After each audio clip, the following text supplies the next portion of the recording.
back to back horror stories.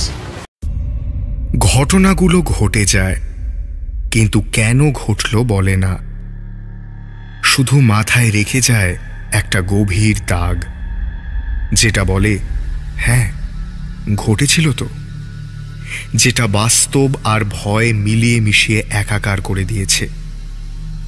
বুঝতেই পারছি না এটা ট্রুথ অর স্কেয়ার। এটা গল্প নয়, এক্সপিরিয়েন্স। এবং আজকের এক্সপিরিয়েন্সের নাম ঠাকুর দিদুম। ঘটনাটা আমার পিসিমণির আর পিসিমণির ঠাকুর দিদুমের। ঠাকুর দিদুমের সাথে পিসিমণি এবং আমাদের পরিবারের সম্পর্কটা ছিল রক্তের সম্পর্কের থেকেও বেশি। এনার কোলেই আমার বাবা, কাকা, পিসিরা বড় হয়েছেন। নিঃসন্তান ঠাকুর দিদুমের কাছে এনারা সন্তানের চেয়েও বেশি। সকলে তাকে ভালোবাসতেন, তার মুখে হাসি সবসময় লেগেই আছে। নামেই পরিষ্কার ঠাকুর দিদুম পুজো টুজো নিয়েই থাকতেন। আর তার কিছু অদ্ভুত ক্ষমতা ছিল, সেসব বলতে গেলে উপন্যাস হয়ে যাবে। তবে এই গল্পেই আছে তেমন একটা ক্ষমতার ঝলক। তার থেকেই বোঝা যায় ঠাকুর দিদুম কেমন মানুষ ছিলেন। কালী পুজোর রাত। ফেসবুক, হোয়াটসঅ্যাপের বাইরে তখন বিনোদনের প্রচুর উপাদান ছিল। কালী পুজোর দিন ঠাকুর দিদুমের নির্জলা উপোস। আমাদের বাড়ির সবার নেমন্তন্ন ভোগ খেতে যাওয়ার। নিজে হাতে রান্না করেছেন। এদিকে পিসিমণি তখন সদ্য কলেজে উঠেছেন, ফলে একটু স্বাধীনতাও বেড়েছে। পাশের পাড়াতে কালী পুজোয় দুর্দান্ত প্রতিমার প্যান্ডেল করেছে, তাই বাবা মাকে বলে কয়ে রাজি করিয়ে পিসিমণি বেরিয়ে পড়লেন 3 বন্ধুকে নিয়ে। পাড়াটা একটু ওপর নিচ রয়েছে, মানে এই কোথাও রাস্তা ঢালু হয়ে নেমে গিয়েছে, তো এই বেশ খানিকটা রাস্তা খাড়া হয়ে উঠে গিয়েছে। পাড়া থেকে বেরিয়ে একটা পরিত্যক্ত ইয়ার্ডের পাশে সারি সারি ঝুপসি গাছ। তারপর আরও কিছুটা দূর যাওয়ার পর পাশের পাড়াটা। পুরো জার্নিটা হাঁটা পথে মিনিট 15 লাগলে মিনিট 5-7 ওই ফাঁকা জায়গাটার মধ্যে দিয়ে যাওয়া। সেদিন পিসিমণিরা বাড়ি থেকে বেরোনোর পর একটা দোকান থেকে বেশ কিছু আলুর চপ আর বেগুনি কিনলেন। প্ল্যানটা ছিল গল্প করতে করতে গিয়ে ঠাকুরটা দেখবেন, তারপর সব মিটিয়ে বাড়ি ফিরে কারোর বাড়িতে বসে জমিয়ে চপ বেগুনি খাবেন। সেই স্টেশন ইয়ার্ডের পাশ দিয়ে হাঁটছিলেন 4 বন্ধু। দিব্যি গল্প জমে উঠেছে। কে কাকে চিঠি দিয়েছে, কে কি নতুন স্টাইল মারলো, এইসব নিয়ে। পিসিমণি শুনলেন তার 2 বন্ধু হঠাৎ ঘ্যান ঘ্যানে গলায় বায়না জুড়ে দিয়েছে, দে না একটু বেগুনি খাই, দে না একটু চপ দে না, কিরে আর পারছি না, খুব খিদে পেয়েছে, দে না। এরকম ঘ্যান ঘ্যান চলছে। পিসিমণি হেসে বললেন, আরে দাঁড়া না, এই তো প্যান্ডেলে চলেই এসেছি প্রায়, ঠাকুর দেখে না হয় বাড়ি গিয়ে খাওয়া যাবে, নোলা সামলা একটু। প্যান্ডেলের ভিড়ভাট্টা আর লাউডস্পিকারের আওয়াজে পিসিমণির জবাবে কে কি বললেন তা শোনা গেল না। মিনিট 10 পর যখন বাড়ি ফিরছেন সেই একই রাস্তা দিয়ে, তখন ঘ্যান ঘ্যানানি আরও বাড়ল। পিসিমণি শুনলেন 3 বন্ধুই ঝুলোঝুলি করছে খাওয়ার জন্য, এবং এক নাগাড়ে, দে না চপ দে না একটু খাই, দে না এবার দে না একটা বেগুনি দে অন্তত। পিসিমণির এবার ভারী বিরক্ত লাগলো। পাশাপাশি হাঁটছে, একটু পরেই বাড়ি পৌঁছে যাবে, এরকম করার কি প্রয়োজন? সামনে একটা রাস্তার শান বাঁধানো সিঁড়ি ভেঙে ওপর দিকে উঠে গিয়েছে। ঠিক তখনই পিসিমণি শুনলেন এক বন্ধুর গলার আওয়াজ। সেই আওয়াজ রাগে গড়গড় করছে, বলছি তখন থেকে বেগুনি দিতে, জিভে জল আসছে, তুই শুনতে পাচ্ছিস না? দিবি না একটাও? পিসিমণি কিছুটা বিরক্ত আর কিছুটা অবাক হয়ে ঘুরে দাঁড়িয়ে কিছু বলতে যাবেন বাকি 3 বন্ধুকে, এমন সময় ঘটল কাণ্ডটা। একটা পায়ের আওয়াজ পেয়ে ঘুরে দাঁড়িয়ে দেখলেন সিঁড়িটা ওপর দিকে উঠে যেখানে রাস্তার মধ্যে মিলিয়ে গেছে, সেখানেই দাঁড়িয়ে রয়েছেন ঠাকুর দিদুম। তবে এই ঠাকুর দিদুমকে না পিসি চেনেন, না পিসির বন্ধুরা। এই ঠাকুর দিদুমের চোখ লাল, চুলটা মাথায় চূড়োর মতো বাঁধা, আর মুখের সেই হাসিটা উধাও, বরং মুখে ভিড় করেছে চূড়ান্ত রাগ। পিসিমণিদের একরকম চাপা হুঙ্কার দিয়ে বলে উঠলেন, খুব বড় হয়েছিস না, খুব পেকে গিয়েছিস, তাই না বলে বেরিয়ে গিয়েছিলি। কোথায় গিয়েছিলি তোরা? ঠাকুর দেখতে?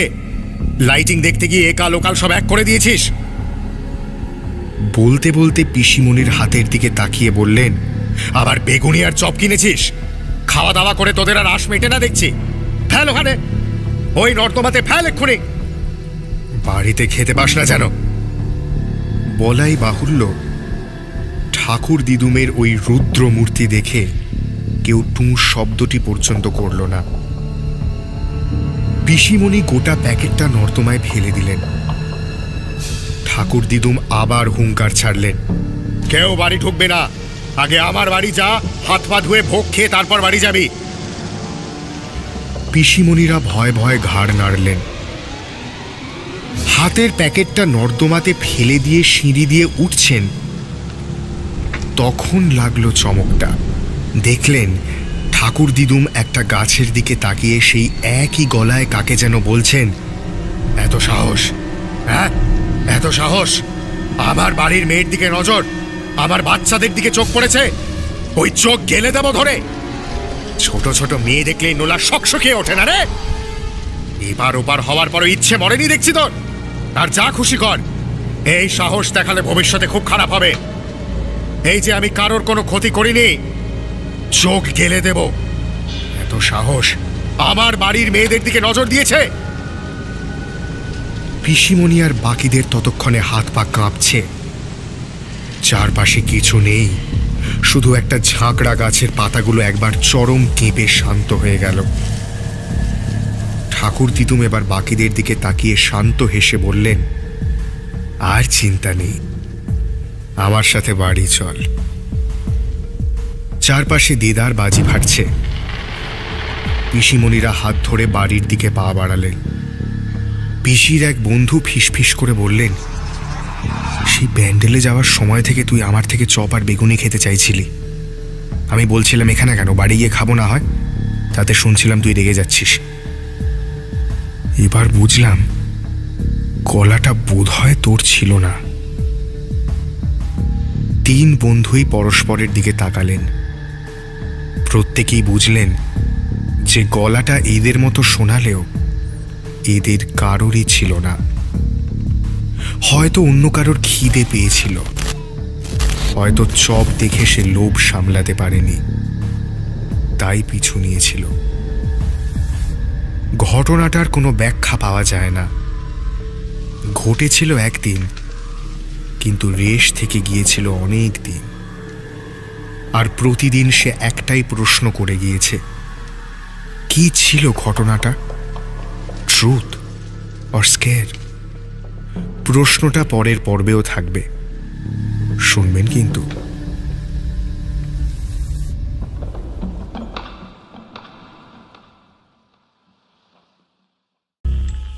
গল্পটা শহরের নয়, পাহাড়ের কোলে একটা চা বাগানকে ঘিরে থাকা জনপদে ঘটেছিল ঘটনাটা। আর তার মধ্যমণি ছিল আমার বন্ধু। এক সরস্বতী পুজোয় ওর মুখে শোনা, ওর জবানিতেই সেটা তুলে ধরছি। কলেজ পাশ করে কিছুদিন এদিক সেদিক করার পর চা বাগানে টি টেস্টারের কাজ নিয়ে আমার বন্ধু কলকাতা ছাড়ল। উত্তর বাংলার মালবাজার থেকে কিছুটা দূরে গরুমারা জঙ্গলের গা ঘেঁষে ছিল বাগানটা। জায়গাটা একটু প্রত্যন্ত হলেও অসুবিধের কোনো কারণ ছিল না। প্রথমত থাকার জন্য বেশ বড়সড় একটা বাড়ি পেয়েছিলাম। দোতলায় আমার ঘর, বাড়ি থেকে বেরিয়ে একটু চওড়া খোলা জায়গা, তারপরেই চৌকিদার আর কেয়ারটেকারের ঘর। লোকটা তোফা রান্না করে, চারপাশে নজর। একটা ঘর থেকে জঙ্গলটা চমৎকার দেখা যায়, কপাল থাকলে জন্তু জানোয়ারও দেখা যায়। এই ঘরে দুটো দরজা, একটা ঘরে ঢোকার দরজা আর একটা ঘরের পিছন দিকে, যেটা সিঁড়ির মুখে বেরোয়। ঘরে ঢোকার দরজার পাশে একটা পেল্লায় আয়না রয়েছে, কিন্তু কোনো খাট বা চৌকি নেই। খাটটা আছে পাশের ঘরে, সেটা এটার তুলনায় অনেক ছোট।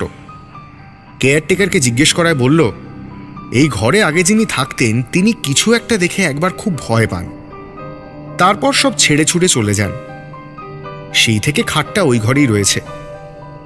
আমি তার সব কথা উড়িয়ে দিয়ে বললাম, দিন দুয়েকের মধ্যে খাট এই ঘরে দিয়ে যাবে। চৌকিদার আমার কথার অমান্য করেনি। দিন দুয়েক পরে এই ঘরেই শিফট করে গেলাম। প্রথম দুদিন কাজের চাপে বেশ ক্লান্ত ছিলাম, তাই কাজ থেকে ফিরে দুটো মুখে দিয়েই শুয়ে পড়েছিলাম।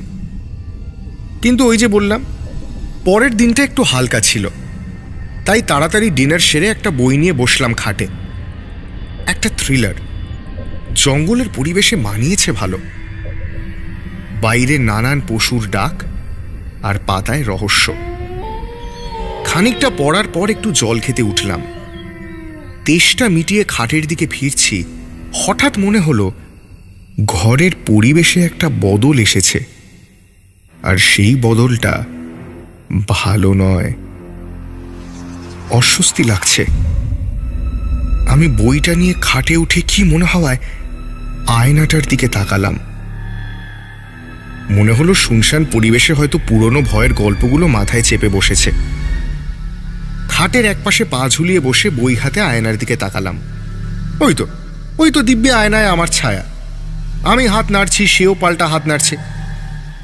একটু অ্যাসিওর্ড ফিল করে আবার বইটা পড়তে শুরু করলাম, কিন্তু ওই বিশ্রী ভাবটা মন থেকে যাচ্ছিল না, বরং সেটা প্রতি সেকেন্ডে আরো চেপে বসছে। আর একবার আমি আয়নার দিকে ফিরলাম, আর আমার মনে হলো না তাকালেই ভালো করতাম। মনে হলো আমার গায়ের রক্ত জমাট বেঁধে দলা পাকিয়ে যাচ্ছে। আমার মনে হলো আমি আর বাঁচব না। আমি দেখলাম আমি খাটের একপাশে সরে এসেছি ঠিকই, কিন্তু আয়নার আমি তখনও সরাসরি তাকিয়ে বই হাতে বসে আছি, সে শটান আয়নার দিকে তাকিয়ে। প্রথম 2-3 সেকেন্ড ভাবলাম ভুল দেখছি, ঠিক দেখছি বুঝতে পেরেও নিজেকে প্রবোধ দিচ্ছি যে ভুল দেখছি। প্রমাণ করতেই আমি আয়নার দিকে হাত পা ছুঁড়তে শুরু করলাম, যদি সেটা ছায়ায় দেখতে পাই। কিন্তু এবার দেখলাম আয়নার কাঁচে এতক্ষণ শটান তাকিয়ে থাকা আমির মুখে একটা কুৎসিত বাঁকা হাসি দেখা দিয়েছে। সে যেন আমার হাত পা ছোঁড়া দেখে ভারী মজা পেয়েছে। আর পারলাম না, বুঝলাম বাঁচতে চাইলে আমায় এই ঘর ছেড়ে বেরোতে হবেই। ঘর থেকে বেরোনোর দুটো দরজা, একটা ঘরের পিছনের দিকে, একটা ওই আয়নার পাশ দিয়ে। দ্বিতীয় রাস্তাটা দিয়ে যাওয়ার সাহস নেই, তাই সর্বশক্তি এক করে খাট থেকে নেমে পিছনের দরজা দিয়ে পালাতে গেলাম। মানুষের মন ভারী অদ্ভুত জিনিস, শেষ অবধিও হাল ছাড়তে চায় না। পিছনের দরজাটার কাছে গিয়েও আমি একবার আয়নার দিকে তাকালাম, ভাবলাম শেষবারের জন্য দেখি ভুল হচ্ছে কিনা। আর তাকাতেই আমার গা গুলিয়ে উঠল। দেখলাম মুখে সেই কুৎসিত হাসি নিয়ে আয়নার আমি তখনও খাটে সেই এক জায়গাতেই বসে। বাঁ হাতটা সামান্য উঠেছে, কিন্তু আয়নাতে এবার আরেকজনকে দেখতে পাচ্ছি। সেটাও আমি, এবং সেই আমি ঘরের পিছন দিকের দরজার সামনে দাঁড়িয়ে দু চোখে আতঙ্ক নিয়ে আয়নার দিকে তাকিয়ে আছি। দাঁড়াতে পারিনি, এক ছুটে হোঁচট খেয়েও নিজেকে সামলে দুধ দাঁড়িয়ে সিঁড়ি দিয়ে নেমে কেয়ারটেকারের দরজায় জোরে ধাক্কা দিয়ে তাকে জাগিয়ে তুলে সেই রাতটা তার ঘরেই কাটাই। কেয়ারটেকার আমায় কোনো প্রশ্ন করেনি, আর আমার জবাব দেওয়ার মতো অবস্থা ছিল না। পরদিনই চলে আসি, আর ফিরে যাইনি। আয়নার দিকে অনেক দিন তাকাতে পারিনি। প্রতিদিন এই স্মৃতিটা মাথায় চাগার দিয়ে আমায় ছিঁড়ে খুঁড়ে দেয়। যদিও সেই যন্ত্রণা এখন কমেছে। অনেকে বারণ করেছে ঠিকই, কিন্তু ঘটনাটা নিয়ে আমি রোজ চিন্তা ভাবনা করি। আমার মনে হয় সেদিন ঘর থেকে বেরোনোর সময় আমার নজর ছিল আয়নার দিকে, খাটের দিকে তাকানোর অবস্থায় ছিলাম না। তাহলে সেদিন যাকে আয়নাতে দেখেছিলাম সে কি খাটেই বসেছিল? ভাবি আর মনে হয় কি ভাগ্যি খাটের দিকে তাকাইনি। সেখানে কাউকে বসে থাকতে দেখলে হয়তো। এই ছিল আমার বন্ধুর গল্প। ওর মনে আজও এই এক্সপিরিয়েন্স নিয়ে অনেকগুলো প্রশ্ন আছে। সেগুলোর উত্তর হয়তো কোনোদিনই মিলবে না। আমার মনের প্রশ্নটাও কিছুটা এক। কি ছিল এটা? সত্যি না নিখাদ ভয়? Truth or scare? প্রশ্নটা থাকবে আর অভিজ্ঞতাগুলো, সেসব নিয়েই ফিরব পরের পর্বে। শুনতে থাকুন।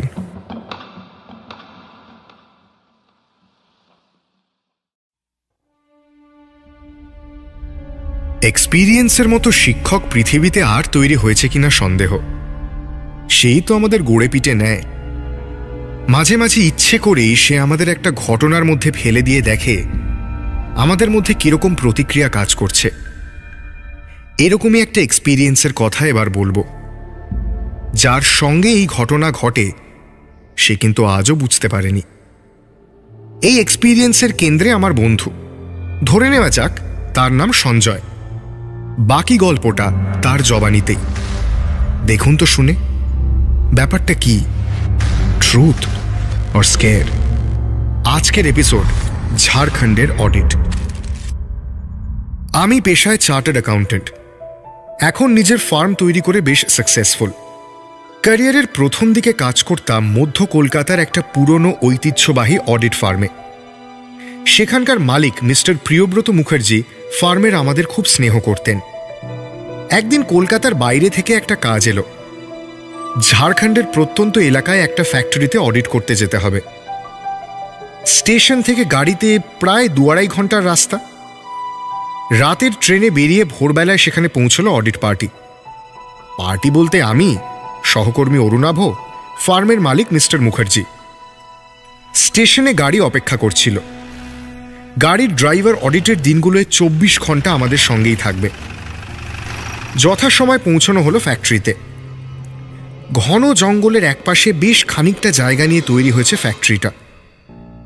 এরকম কাজের সময় আর পরিশ্রম দুটোই ভালো খরচ হয়। থাকার জায়গা ছিল ফ্যাক্টরির একটু বাইরে একটা গেস্ট হাউসে। সেটা এককালে এক স্থানীয় জমিদারের কুঠি ছিল।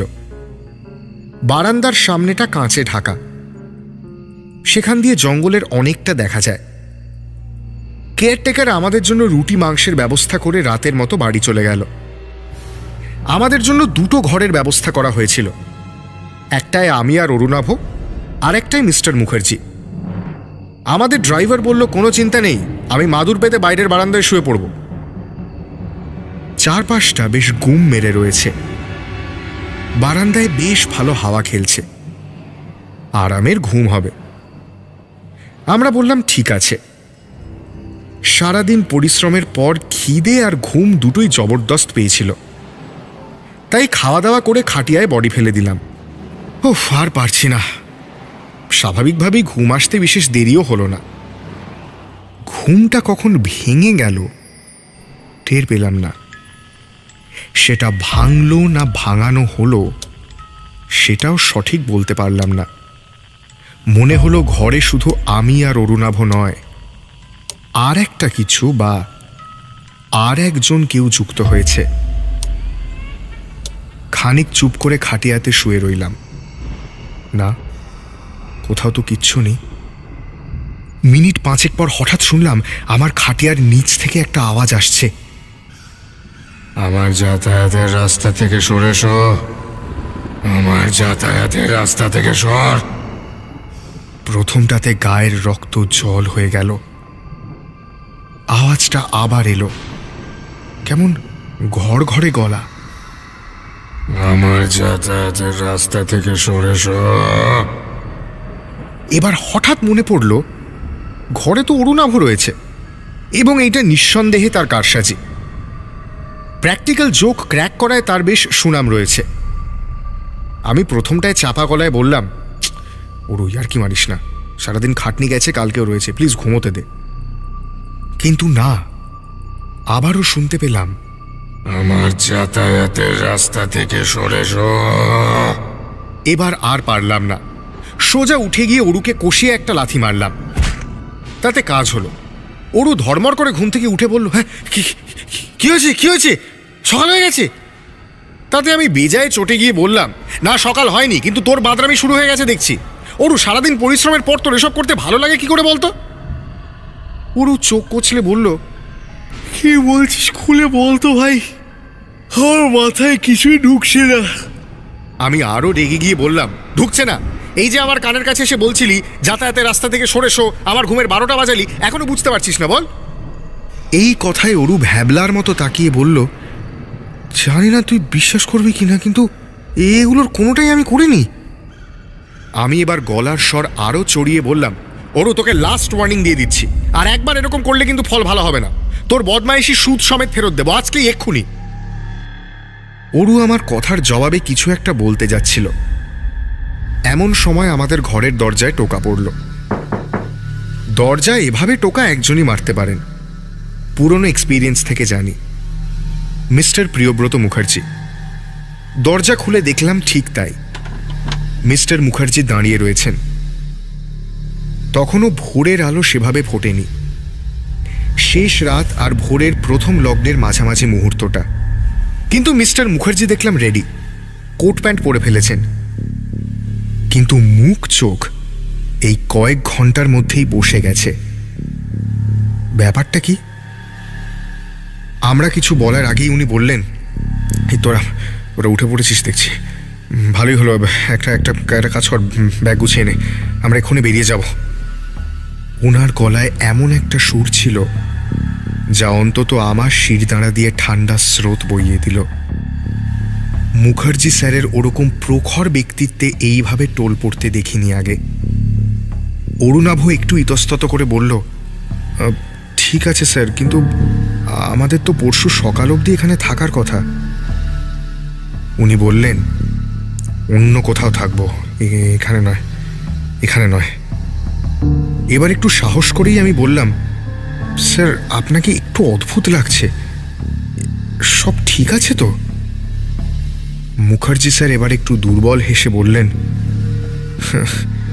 না রে, কিছুই ঠিক নেই, সেই জন্যই তো এখান থেকে বেরিয়ে যাচ্ছি। কি হয়েছে স্যার? বাইরে বারান্দায় এলেই সব বুঝতে পারবি। ভোরের আলো তখন আরেকটু জোর পেয়েছে। বারান্দায় এসে দেখি আমাদের ড্রাইভার ভদ্রলোক একটা পাতলা সাদা চাদরে নিজেকে ঢেকে থরথরিয়ে কাঁপছেন, যেন সাংঘাতিক ভয় পেয়েছেন। কি হয়েছে জিজ্ঞেস করাতে তিনি অতি কষ্টে যা বললেন তা শুনে আমার মনে হলো আমি এই মুহূর্তে মূর্ছিত হয়ে পড়ব। ড্রাইভার বললেন তিনি দিব্যি জঙ্গলের হাওয়া খেতে খেতে ঘুমিয়ে পড়েছিলেন। মাঝে হঠাৎ তার ঘুম ভেঙে যায়, বা বলা ভালো তার ঘুম ভাঙানো হয়, এবং তারপরেই ঘটে মারাত্মক ঘটনাটা। তিনি দেখেন একটা লোক তার পাশে মালকোচা মারা ধুতি বা লুঙ্গি গোছের কিছু একটা পরে পাশে দাঁড়িয়ে।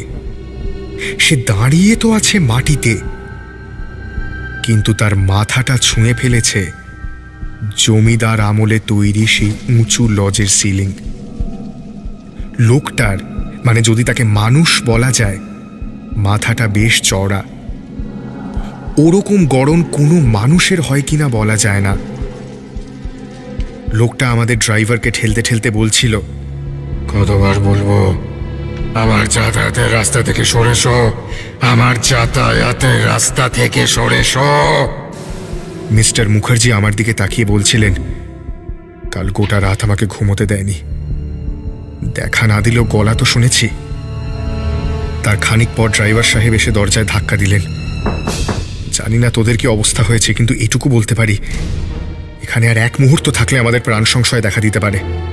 সে চায় না আমরা আর এখানে থাকি, তার বিচরণ ক্ষেত্রে আমরা হয়তো ব্যাঘাত ঘটাচ্ছি। আমরাও আর সেখানে থাকিনি, ওই ভোর রাতেই সেখান থেকে বেরিয়ে আসি। কেয়ারটেকারের আশা অবধি অপেক্ষা করিনি, সেদিনই কাজ সেরে কলকাতা ফিরি। ঘটনাটা কাটিয়ে উঠতে অনেকদিন সময় লেগেছিল। একটা লোক মাটিতে দাঁড়িয়ে প্রায় সিলিং ছুঁয়ে ফেলেছে। তার গলা আমি শুনেছি, ভাগ্যিস দেখিনি। সঞ্জয়ের মনে এই ঘটনার দাগ অনেকটাই মিলিয়ে এসেছে, তবে পুরোপুরি মিলিয়ে যায়নি। সঞ্জয় সাহসী বটে, ওর জায়গায় আমি থাকলে কি করতাম জানি না। তাই জন্যই তো প্রশ্নটা ছুঁড়ে দিলাম, কি ছিল এটা, ট্রুথ অর স্কেয়ার? প্রশ্নটা এখনো শেষ হয়নি, চলতে থাকবে পরের পর্বেও।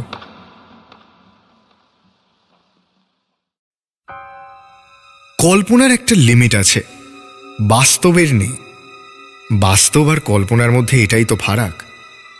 কল্পনাকে সহজেই আইডেন্টিফাই করে নেওয়া যায়, কিন্তু বাস্তবের এমনই রং যে ধন্দ লাগে।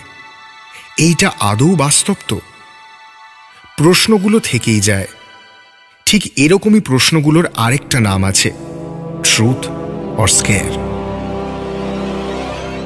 এমন কিছু ঘটনা যেগুলো সত্যিই ঘটেছিল আর এতটাই ভয় ধরিয়ে দিয়েছিল যে মনে হয় কল্পনা তো এই অবধি যেতেই পারবে না।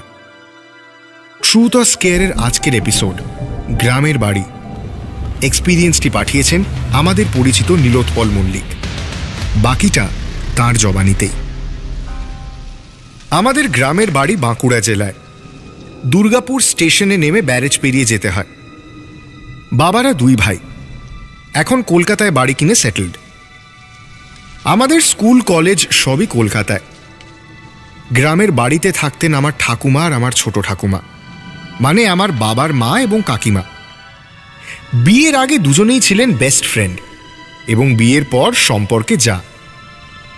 শুনেছি ঠাকুরদা আর ছোট ঠাকুরদার মধ্যে ঝামেলা হলেও ঠাকুমা আর ছোট ঠাকুমার মধ্যে কোনোদিন কথা কাটাকাটি পর্যন্ত হয়নি। ঠাকুরদা আর ছোট ঠাকুরদা মারা যাওয়ার পরও ঠাকুমা আর ছোট ঠাকুমা গ্রামের বাড়ি ছেড়ে শহরে আসতে চাননি। কয়েক বছর পর মাত্র 4 দিনের জ্বরে ভুগে আমার ছোট ঠাকুমা মারা যান। তারপরেও ঠাকুমা সেখানেই থেকে যান। বলতেন, আমার বন্ধু এই বাড়িতেই আছে, ওকে ছেড়ে যাওয়ার প্রশ্নই নেই। তাছাড়া আমার শ্বশুরের ভিটেতেই আমার প্রাণটা বাঁধা আছে। এই গ্রাম ছেড়ে গেলে আমি আর বাঁচব না।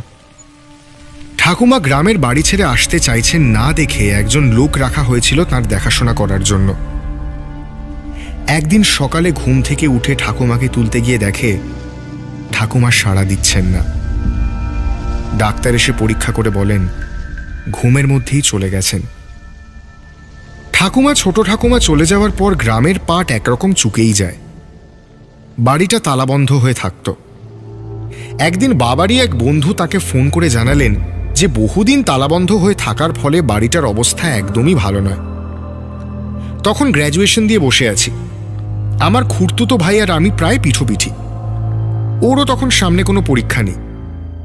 একা বেড়াতে যাওয়ার ইচ্ছে দুজনের মধ্যেই প্রবল। তাই আমরা দুজন বায়না ধরলাম যে 3-4 দিন গ্রামের বাড়ি ঘুরে আসব। বাড়িতে কেউই বিশেষ আপত্তি করলেন না, কারণ ওই গ্রামে আমাদের পরিবারের খ্যাতি রয়েছে। সবাই বাবা কাকাকে কৃতি মানুষ হিসেবে চেনে। আমরা দেখে আসব গ্রামের বাড়িটা কোন অবস্থায় আছে, তারপর না হয় বাবা কাকা ঠিক করবেন কি করণীয়। যথাসময়ে আমি আর ভাই পৌঁছে গেলাম। বাবা আগে থেকেই তার এক বন্ধুকে জানিয়ে দিয়েছিলেন। ঠিক হয় ওই 3-4 দিন আমরা তার বাড়িতেই দুবেলা খাব। দিব্যি সুন্দর গ্রাম, হই হট্টগোল নেই, লোকজনও বেশ আড্ডাবাজ। গ্রামে ঘুগনি আর মিষ্টির দুটো দুর্দান্ত দোকানও আছে। বিকেল বিকেল পৌঁছে আমরা গোটা গ্রামটা ঘুরে দেখলাম। রাতের খাবার খেতে বাবার বন্ধু অনুপ কাকুর বাড়ি গেলাম। খাওয়া দাওয়ার মাঝে তিনি জিজ্ঞেস করলেন, টর্চ এনেছ তো? আমি বললাম, হ্যাঁ তা তো আছেই। আমার জবাবে কিছুটা আশ্বস্ত হয়ে অনুপ কাকু কি যেন ভাবলেন। তারপর একটু কিন্তু কিন্তু করে অবশেষে বলেই ফেললেন, আসলে তোমাদের বাড়িটা অনেকদিন বন্ধ হয়ে আছে তো, আর তাছাড়া গায়ে কানাঘুষো শোনা যায় যে মাঝে মাঝে 2 গিন্নি বাড়ির দুপাশে ঘোরেন। তোমরা চাইলে রাতের বেলাতেও আমার বাড়িতেই থাকতে পারো, কোনো অসুবিধা হবে না। আমি কিছু বলার আগেই ভাই তড়বড়িয়ে বলল, কাকু এই বাড়িতে জীবনেও থাকিনি, আমাদের একটা আলাদা সেন্টিমেন্ট আছে জানেন। আগে একটা রাত কাটিয়ে দেখি, অসুবিধে হলে এখানে চলে আসতে কতক্ষণ। কাকু তাতে হ্যাঁ বললেও বুঝলাম কথাটা খুব একটা মনে ধরেনি তার। খাওয়া দাওয়া করে বাড়ি ফিরে এলাম দুজনেই। আমাদের বাড়িটা দোতলা, ওপর নিচ মিলিয়ে 7-8টা ঘর আর 2টো বাথরুম। আমি আর ভাই বারান্দায় বসে গ্রামটা দেখছিলাম। আমি ভাইকে বললাম, ঠাকুরদা বাড়িটা সলিড তৈরি করেছিলেন বটে। সামনে দেখেছিস ছড়ানো পুকুর, লোকেশন সেন্স টেরিফিক। ভাই বলল, যা বলেছিস, একবার বর্ষাকালে আসতে হবে, এখানে বসে বৃষ্টি দেখার মজাটাই আলাদা। চারপাশের আবহাওয়া স্নিগ্ধ, একটা হালকা বাতাস বইছে টের পাচ্ছি। ভাইকে বললাম, তোর চুল কিন্তু হেভি স্টাইলিশ হয়েছে, দিব্যি উঠছে। ভাই হেসে বলল, হ্যাঁ, চুলে স্টাইল করার জন্যই বোধহয় এখানে বারবার আসতে হবে। রাত হয়ে যাচ্ছিল, তাই দুই ভাই ঘুমিয়ে পড়লাম। সকালে ঘুম ভাঙল বাউল গানের সুরে। উঠে দেখি প্রায় 7টা বাজে। হাত মুখ ধোয়ার সঙ্গে সঙ্গেই চায়ের তেষ্টা বাড়ল। কিছুটা চায়ের তাগিদে আর কিছুটা গ্রাম ঘুরে দেখার ইচ্ছেতে বেরিয়ে পড়লাম। মিনিট 7 হাঁটার পর একটা দোকান পেলাম। চা খেতে বসেছি, এমন সময় দোকানের মালিক জিজ্ঞেস করলেন, চেনা মুখ তো নয়, থাকেন কোথায়? নিজেদের পরিচয় দিলাম, বললাম মল্লিক বাড়িতে এসেছি। মালিক একটু থেমে বললেন, কবে এসেছেন? এই তো গতকাল। এইটা শুনে ভদ্রলোক আমাদের একটু অপেক্ষা করতে বলে কোথায় একটা গেলেন।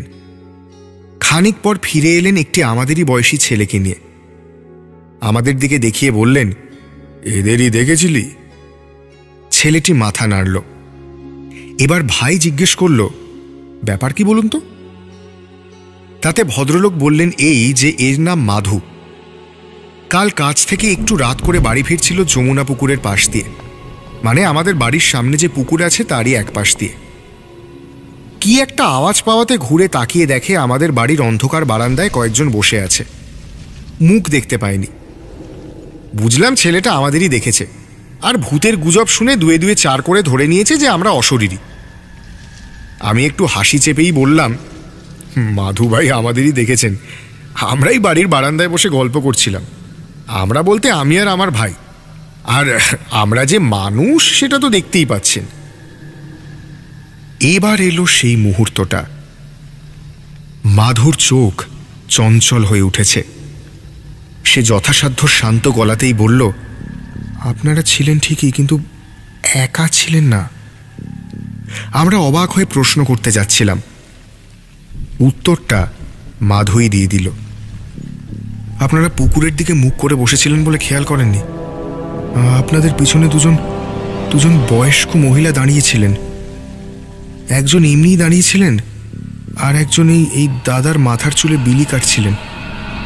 আমি রাত করে বাড়ি ফিরছিলাম, হালকা গলার আওয়াজ পেয়ে ঘুরে তাকাই আর দেখি ওই দৃশ্য। আসলে ওই বাড়ি নিয়ে অনেকের মুখে অনেক কথা শুনেছি, কিন্তু নিজের চোখে কিছু দেখিনি। ওই দুজন মহিলাকে দাঁড়িয়ে থাকতে দেখেই বুঝেছিলাম আপনারা ওদের উপস্থিতি বোঝেননি, তাই চেঁচিয়ে কিছু বলতেও পারিনি। আসলে এতটা ভয় পেয়ে গিয়েছিলাম যে দৌড়ে পালাই। তারপর আজ সকালে এই অনিলদার দোকানে চা খেতে এসে বলি। তারপর তো। মাধুর কথা শোনার পর আমরা আর এক মুহূর্তও দেরি করিনি। তৎক্ষণাৎ পৈতৃক ভিটে ভ্রমণের আইডিয়া ত্যাগ করি।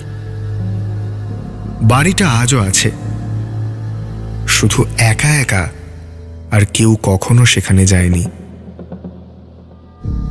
কল্পনা ডানা মেলে এই কথাটা বহুবার আমি শুনেছি, কিন্তু নীলোৎপল বাবুর বাড়িতে যা ঘটেছে তা বাস্তবের ডানা মেলার নিদর্শন। বাস্তব ডানা মেলে ধরলে অনেক প্রশ্ন মাথা তোলে, আর তাদের মধ্যে একটা হলো, ঘটনাটা ঠিক কি ছিল? Truth or square?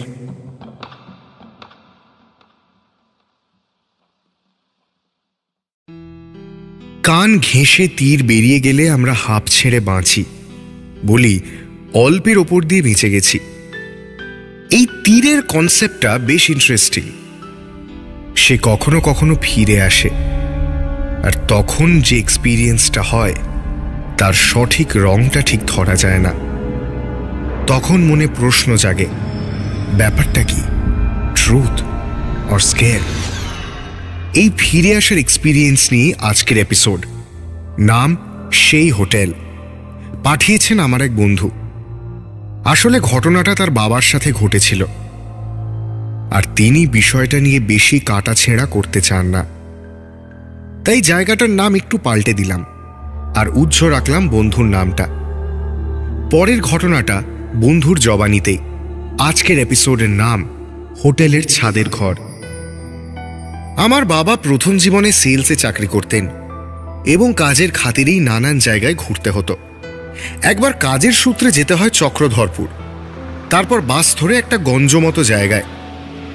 সেই গঞ্জ আসলে বিশাল কয়েকটা বাজারকে ঘিরে তৈরি হওয়া একটা জনপদ। কয়েকটা হোটেলও আছে সেখানে। নিতান্ত সাধারণ, ওই কোনো রকমে মাথা গোঁজার আস্তানাটুকু পাওয়া যায়। বাবার সেদিন কয়েকটা কাজ শেষ করতে দেরি হয়। বাস ধরে গঞ্জে পৌঁছতে সন্ধে নেমে যায়। বেশ ঠান্ডা পড়েছে। দুটো হোটেলে গিয়ে শোনা গেল জায়গা নেই। 3 নম্বর হোটেলে গিয়ে জানা গেল সেখানেও ঘর নেই, শুধু ওই ছাদের একপাশের একটা ঘর ফাঁকা। বাবা বললেন এই ঠান্ডার মধ্যে বাইরে থাকার প্রশ্নই নেই। ওই ছাদের ঘরেই বাবা হ্যাঁ করে দিলেন। হোটেলের রিসেপশনে বসা লোকটা একটু মুচকি হেসে বলল, ঘরে অন্য কাউকে নিয়ে থাকলে ভালো করতেন স্যার। এসব হোটেলের সুনাম বিন্দুমাত্র নেই।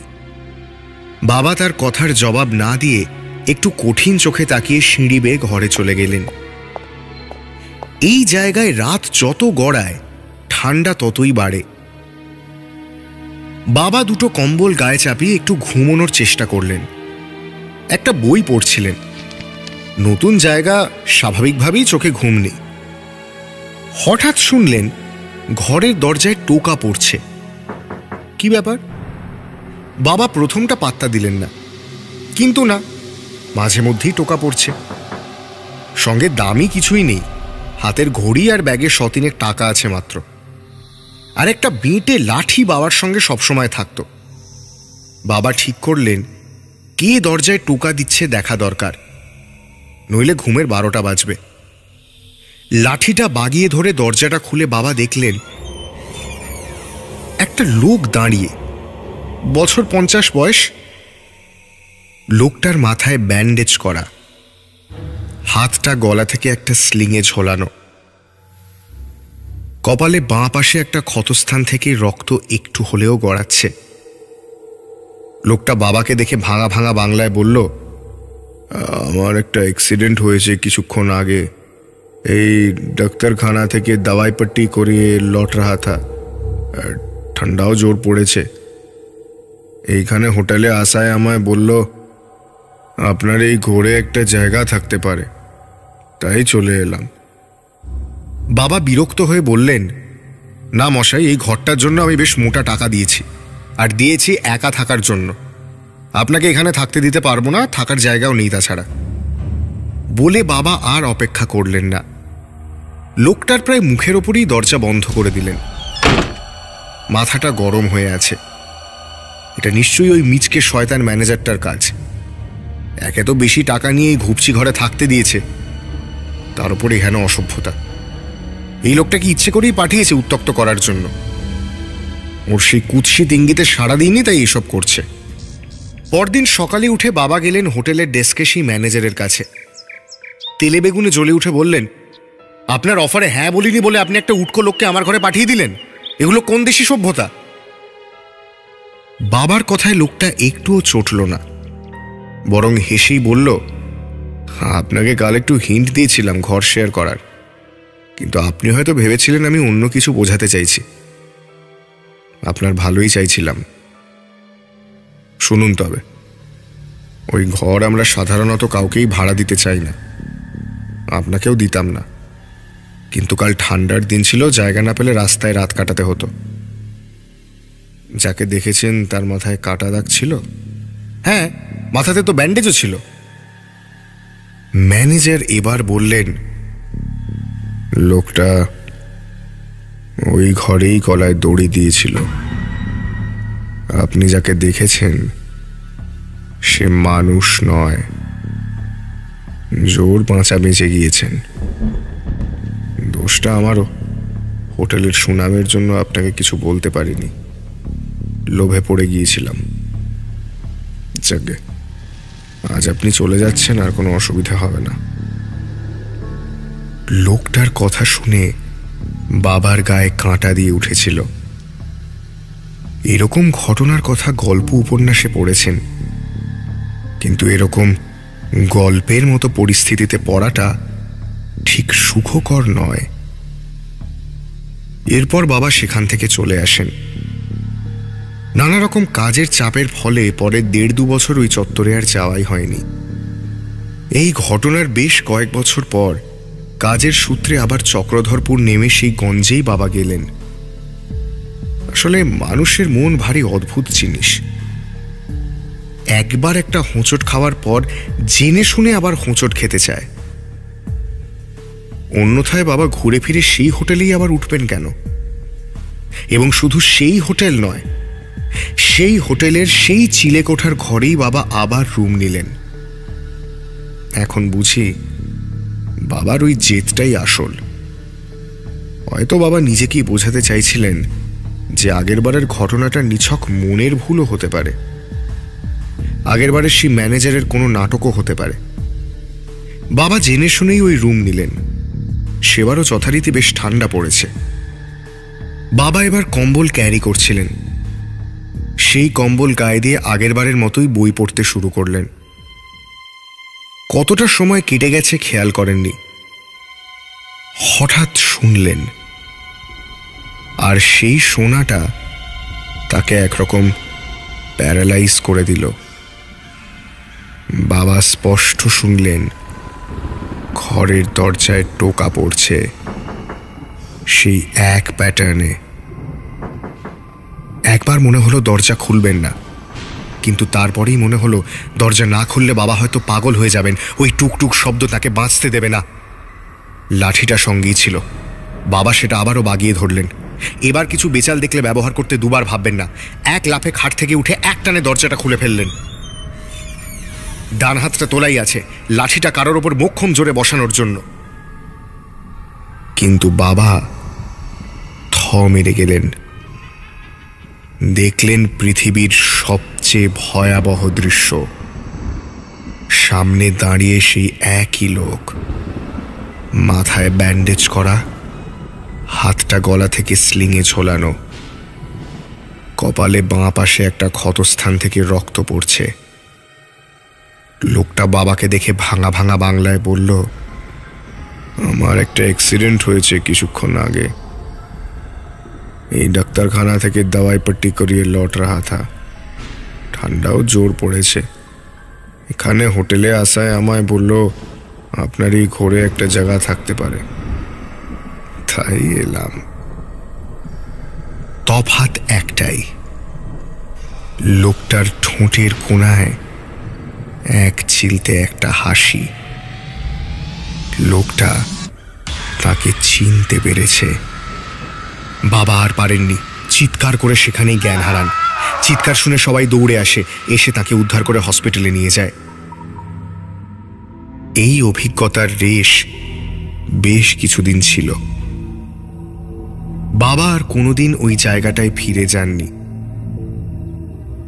আরেকবার লোকটার দেখা পেলে হয়তো আরো খারাপ ফল হতো।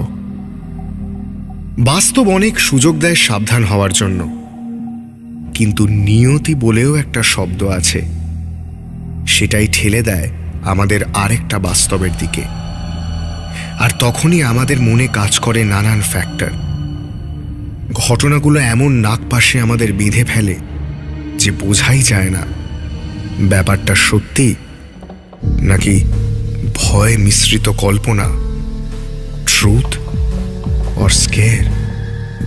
ফিরব পরের এপিসোড নিয়ে। ঘটনাগুলো প্ল্যান মাফিক না চললেই প্রশ্নটা ওঠে, যেটা দেখলাম সত্যি দেখলাম তো? কল্পনা এতটা বাস্তব হতে পারে না। এই সবের মধ্যেই হাঁটি হাঁটি পা পা করে আসে ভয়।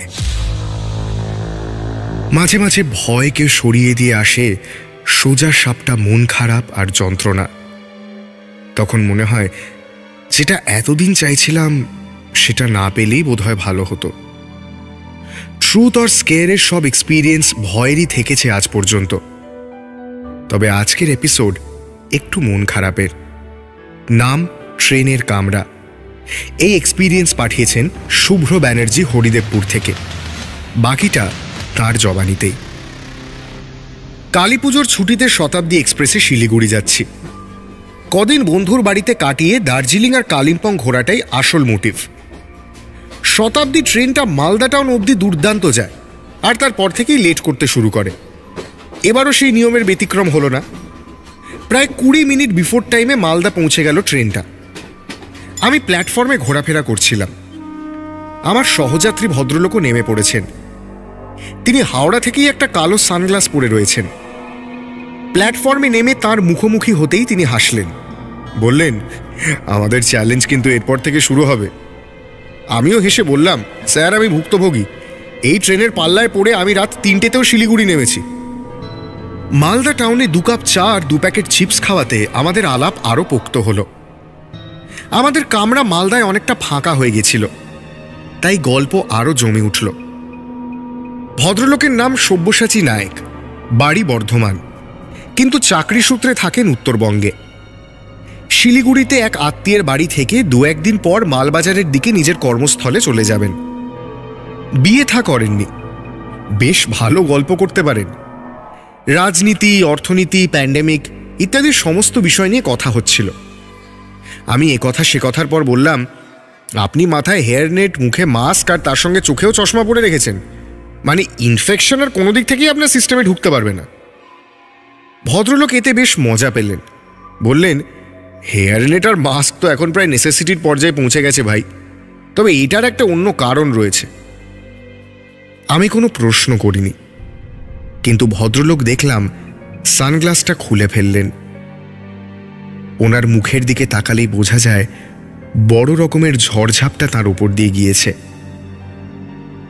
ডান পাশের ঝুলপি বরাবর একটা লম্বা দাগ, আর চোখ দুটো যেন কোটরে বসা, যেন আই সকেটগুলো বেরিয়ে এসেছে আর চোখগুলো বসে গিয়েছে। আমি একটু ইতস্তত করেই জিজ্ঞেস করলাম, আপনার কি কোনো অ্যাক্সিডেন্ট? মিস্টার নায়েক বললেন, হ্যাঁ তা হয়েছিল, বোর না করলে বলতে পারি। আমি তো গল্প শুনতে এক পায়ে খাড়া। ভদ্রলোক বললেন যে ওনার উত্তর বাংলায় চাকরি নিয়ে আসা, উত্তর বাংলায় ঘোরা, পুরোটাই প্রাক্তন প্রেমিকার জন্য। প্রাক্তনের জন্য এতটা? আমার প্রশ্নটা যেন টের পেয়েই মিস্টার নায়েক বললেন, ছাড়াছাড়ি হওয়ার জন্য প্রাক্তন নয়, অন্য কারণ আছে। ভাবছি কি কারণ হতে পারে। এমন সময় ভদ্রলোক নিজেই বললেন, আমার প্রেমিকা অপর্ণা নর্থ বেঙ্গলের ভক্ত ছিল। কলকাতাতে বড় হলেও সে সবসময় চাইতো নর্থ বেঙ্গলে সেটেল করবে। আমিও সেই মতো এখানেই কাজ নিলাম। কাজটা ভালোভাবে করার ফলে দ্রুত উন্নতিও করলাম। কিন্তু একদিন রোড অ্যাক্সিডেন্টে অপর্ণা আমাদের ছেড়ে চলে যায়। ব্রেকআপ হয় পার্মানেন্টলি। এই কথাটা শুনে আমি চুপ করে গেলাম। সত্যিই মর্মান্তিক। কিছু বলার আগেই মিস্টার নায়েক বললেন, মন খারাপ করবেন না, মন খারাপ করে তো আর কিছু করতে পারবো না। তবে আমার মনে হতো অপর্ণা আমার সঙ্গেই রয়েছে, আর চোখের এই অবস্থাটা ওরই হয়তো দান। আমি কিছু বলার আগেই উনি বললেন, জানেন ও চলে যাওয়ার পর আমি শান্ত হয়ে বসে থাকতে পারতাম না। মনে হতো চারপাশে আগুন জ্বালিয়ে দিই, কিন্তু সেটা তো আর। নিজেকে শান্ত করতে আমি বাইক নিয়ে কোথায় কোথায় ঘুরে বেরিয়েছি। রাতের বেলায় গরু মারাতে হাতিকে রাস্তা বেরোতে দেখেছি। একদিন এরকমই উদ্দেশ্যহীনভাবে বাইক চালাচ্ছি। ডেস্টিনেশনের কোনো ঠিক নেই। মনটা বেজায় বিক্ষিপ্ত হয়ে রয়েছে। আমি জোরেই বাইক চালাচ্ছিলাম, রাস্তায় আলো ছিল না। একটা টার্ন নিয়ে হঠাৎ দেখলাম একটা ভারী ট্রাক আমার দিকে তেড়ে আসছে। ওই সময় জানেন তো মিস্টার ব্যানার্জি, সময় ধীরে চলে, মাথা আর শরীর একসাথে কাজ করে না। আমার মনে হলো যাক, এবার আমার অপর্ণার সাথে দেখা হবে। মায়ের মুখটা মনে পড়ায় একটু খারাপ লেগেছিল বটে। সবকিছু এই স্প্লিট সেকেন্ডের মধ্যে। ট্রাকটা প্রায় এসে পড়েছে আমার সামনে। আমি ব্রেক কষার চেষ্টা করেও বুঝতে পারলাম কাজ দেবে না। আমি হাল ছেড়ে দিয়েছি। এমন সময় দেখলাম আমার পাশে প্রায় দৌড়তে দৌড়তে এসে হাজির হয়েছে অপর্ণা। কোথা থেকে জানি না, কিভাবে জানি না। আমার আমার আমার আমার ডাকলাম টুবলু। অপর্ণা এসে দেখলাম এক ঝটকায় আমার জামার কলার ধরে শুধু বলল, এখনো তোর সময় হয়নি টুবলু, বলে আমায় শটান চলন্ত বাইক থেকে তুলে রাস্তার পাশে ছুঁড়ে ফেলে দিল। জাস্ট তুলে ছুঁড়ে ফেলে দেওয়া যাকে বলে। আপনার হয়তো বিশ্বাস হবে না মিস্টার ব্যানার্জি, কিন্তু আমি ওই ঘটনায় আমার বাইক পুরো স্ম্যাশড হয়ে গিয়েছিল। শুধু আমি ছিটকে পড়েছিলাম রাস্তার ধারে একটা গাছের নিচে। একদিন পর জ্ঞান ফেরে আমি দেখি বেঁচে আছি, মোটামুটি অক্ষত। পায়ে একটা ইনজুরি ছিল আর চিকবোন ভাঙে, আই সকেট ফ্র্যাকচার হয়, কিন্তু আই ওয়াজ অ্যালাইভ। কয়েক মাস হাসপাতালে থেকে ফিরে আসি।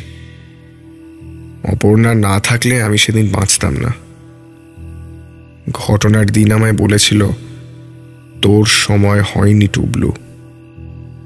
ওটা ভাবলেই একটু কদিন পর যে ওকে দেখব।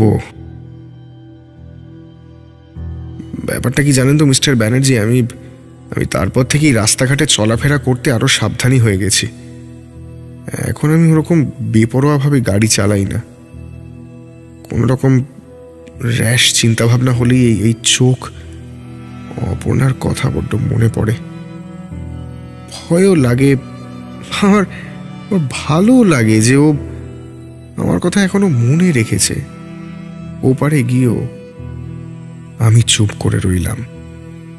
অপর্ণার ওই লাফ দিয়ে এসে তাকে বাঁচানোর কথা ভাবলেই গায়ে কাঁটা দিচ্ছিল, আর বুকটা মুচড়ে উঠছিল মিস্টার নায়কের মনের কথা শুনে। ভদ্রলোক এখন সামলে চলেন ওই পুরনো প্রেমের প্রতি সম্মান দেখিয়েই। মুখ দেখে মনে হয় তিনি ওই ক্ষতস্থান এখনো বেশ ভালোবাসেন, টান এখনো অগ্রাহ্য করতে পারেন না।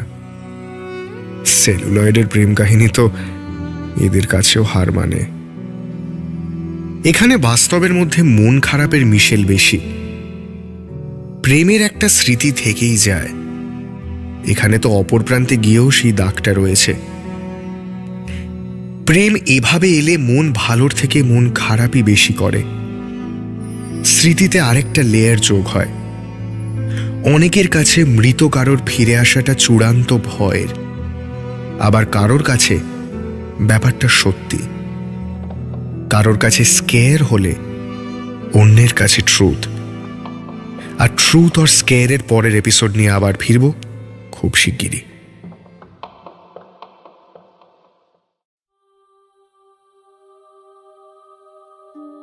কিভাবে ঘটে যায় ঘটনাগুলো জানি না, বলতে পারবো না। তবে মাঝে মাঝে মনে হয় আস্তে আস্তে সবকিছুই চারপাশে একটা দমচাপা পরিবেশ সৃষ্টি করে, যেটা আমরা একদমই বুঝতে পারি না। তবে প্রশ্নটা মনে থেকেই যায়। আমরা জানি সেই প্রশ্নের জবাব কেউ কোনোদিন দিতে পারবে না, আমি নিজেও পারবো না। সেই প্রশ্নটাই হলো ট্রুথ অর স্কেয়ার। আজকের এপিসোড রাঙা পিসিমা। গল্পটি পাঠিয়েছে অনামিকা সাহা রামপুরহাট থেকে। ঘটনার বর্ণনা রইল তার জবানিতেই। শুরু হচ্ছে ট্রুথ অর স্কেয়ার। আমাদের বাড়িতে সকলের অভিভাবক ছিলেন রাঙা পিসি। অদ্ভুত ব্যক্তিত্ব ছিল তাঁর। বাড়ির কোনো ব্যাপারে তিনি বিশেষ মাথা ঘামাতেন না, কিন্তু কোনো এক অলিখিত নিয়মবশত বাড়ির কোনো সিদ্ধান্তই তাঁর মতামত না জেনে নেওয়া হতো না। তাঁর দেখিয়ে দেওয়া রাস্তাতে হেঁটে হোঁচট খেতে হয়নি কখনো।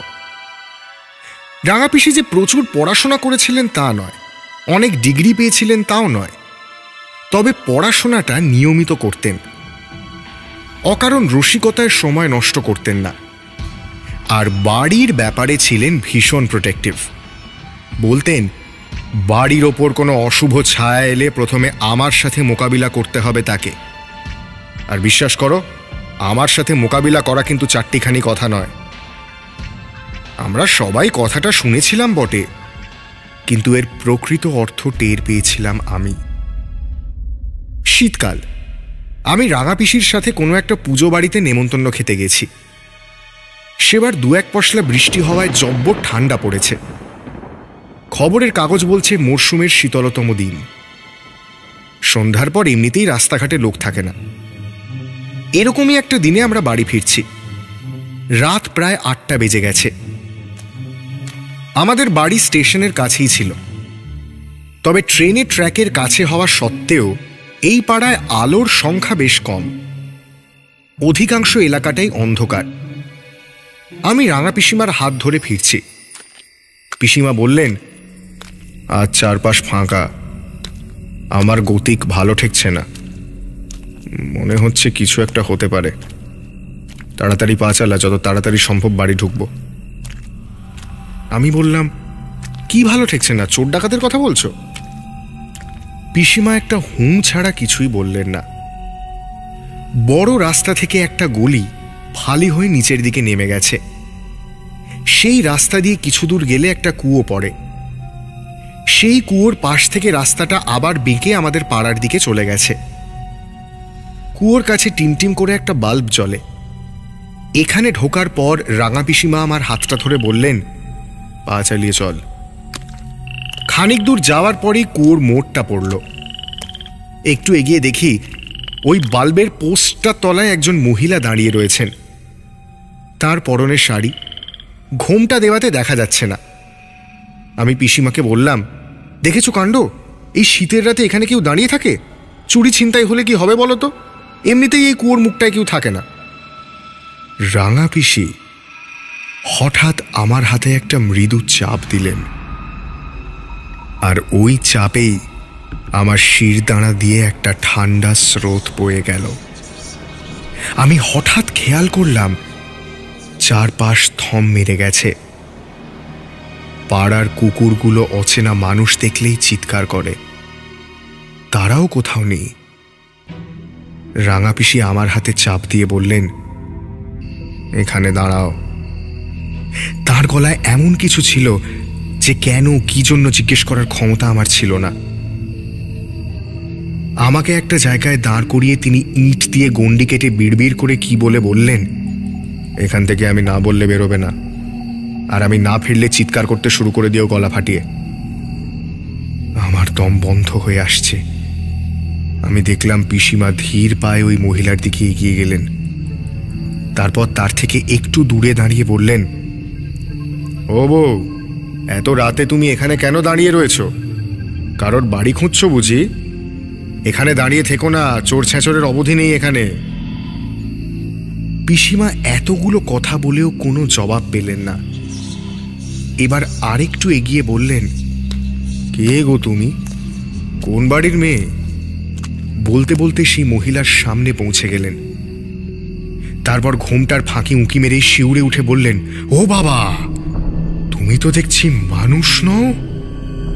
আমার আগেই সন্দেহ হয়েছিল, তুমি তো মানুষ নও। আমি রাঙা পিসিমার কথা শুনে খাবি খাচ্ছি তখন। গলা ফাটিয়ে বললাম, রাঙা পিসি চলে এসো, রাঙা পিসি চলে এসো, ওখানে থেকো না। কিন্তু আমার কথায় একটুও পাত্তা না দিয়ে রাঙা পিসি ওই ঘোমটার দিকে তাকিয়ে রক্ত জল করা গলায় বললেন, এখানে কি করতে এসেছো? কি করতে এসেছো এখানে? কাকে খেতে এসেছো? এখানে আর তোমার জায়গা নেই।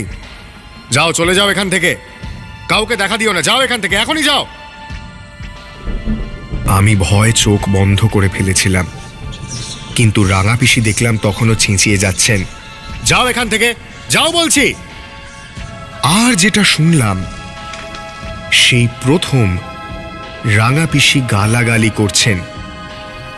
আমি একবার চোখ খুলে দেখার পর যেটা দেখলাম, তাতে আমার দম আটকে এলো। দেখলাম রাঙা পিসি মাটিতে দাঁড়িয়ে রাগে প্রায় গর্জন করে বলছেন, চলে যাও এখান থেকে, বলছি চলে যাও। কিন্তু সেই মহিলা তখন পোস্টের তারে বসে দোল খাচ্ছেন। পা মাটিতে নেই, পা মাটি থেকে অন্তত 10 হাত ওপরে ঝুলছে। আমি দেখতে পাচ্ছি কিছু একটা দোল খাচ্ছে, কিন্তু সেটা পা না হাত না মাথা আমি বলতে পারছি না। কতক্ষণ চোখ বন্ধ করে বসেছিলাম মনে নেই, শুধু এইটুকু মনে আছে, বেশ কিছুক্ষণ পর রাঙা পিসি আমায় ডেকে বলেছিলেন, চল এবার বাড়ি চল, চেঁচামেচি করিস না, যা দেখেছিস ভুলে যাস। আমি বলি না, তোদের কিছু হওয়ার আগে আমার হবে? এবারও সেই কথা রেখেছি।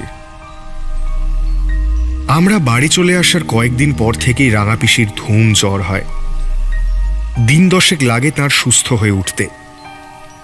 বুক দিয়ে রক্ষা করা যেটাকে বলে সেটাই করেছিলেন পিসি। আর আমিও বুঝেছিলাম সাহস কাকে বলে।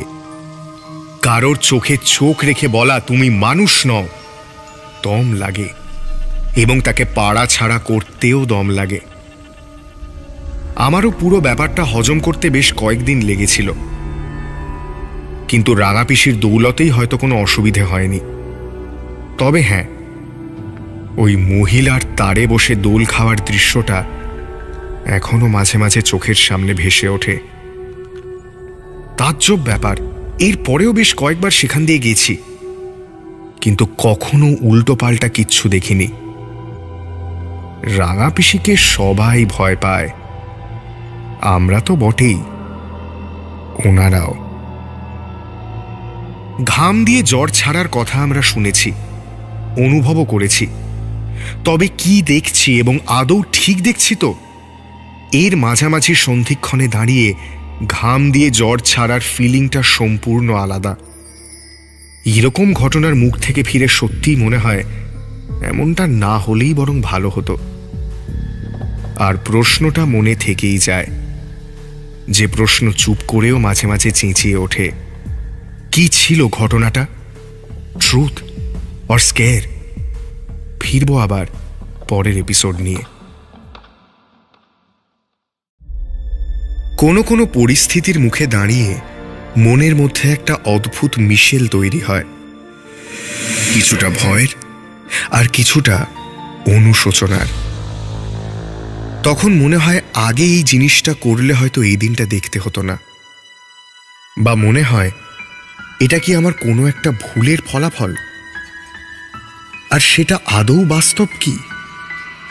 অনেকগুলো চিন্তাধারা এক করলে যেটা বেরোয় সেটাও একটা প্রশ্ন, ট্রুথ অর স্কেয়ার?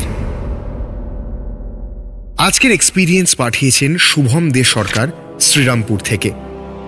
বাকিটা তাঁর জবানিতে। আজকের এপিসোডের নাম পেয়ারা বাগান। শুরু হচ্ছে ট্রুথ অর স্কেয়ার। শ্রীরামপুর ছেড়ে অন্য কোথাও যাব ভাবতেই পারি না, তাই শৈশব কৈশোরের পর চাকরিটাও এই শহরের আশেপাশেই করি।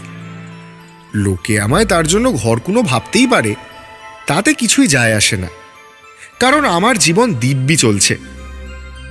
কিন্তু এই নিখুঁত জীবনযাপনের মধ্যেও একটা ধাক্কা খাওয়ার গল্প রয়েছে। সেটা একটা দগদগে ঘায়ের মতোই আমার জীবনে রয়ে গিয়েছে, থাকবেও। আগেই বললাম, শ্রীরামপুরে থাকার সুবাদে আমার বন্ধুর সংখ্যা প্রচুর। ভীষণ প্রিয় কয়েকজনের মধ্যে অন্যতম ছিল রাজা। ছোট থেকেই সে ডাকাবুকো। পড়াশোনায় খুব ভালো না হলেও খেলাধুলো, হাতের কাজে তুখোড়। রাজা কলেজ শেষ করেই আর মাস্টার্স করার দিকে যায়নি। চন্দননগরে কোনো এক বিশাল বড় লোকের সাথে ব্যবসা শুরু করে। কিছুদিন একসাথে, তারপর একা একা। কানাঘুষো শুনতাম রাজার ব্যবসাগুলোর রাস্তা খুব একটা সিধে নয়। কিছুদিন পর সেই কথাবার্তাগুলো আরো জোরালো হয়। মাঝে অবশ্য ভেবেছিলাম যে রাজার সাথে কথা বলবো, ছোটবেলার বন্ধু বলে কথা, এই সময় পাশে না দাঁড়ালে আর কবে দাঁড়াবো। কিন্তু তারপরেই মনে হতো, যদি সে মুখের ওপর কিছু বলে দেয়। সে যা করছে নিজের ইচ্ছে, নিজের খেয়ালে করছে, তাছাড়া দেখাও যে সবসময় হয় তা তো নয়। এরই মধ্যে একদিন বাড়ির কাছাকাছি রাজার সাথে দেখা হয়ে গেল। আমি কিছু বলার আগেই সে বলল, এই আজকাল তো কাজের চাপে আর দেখাই হয় না, একদিন সন্ধ্যা থেকে বসি, চল হোল নাইট আড্ডা দেব। আমি বললাম ঠিক আছে। সেদিনই ঠিক করেছিলাম রাজার জীবন নিয়ে কথা বলবো, কিন্তু শেষ সুযোগটা আর পাইনি। তার 3 দিন পরেই রাজা গায়ে আগুন দিয়ে আত্মহত্যা করে।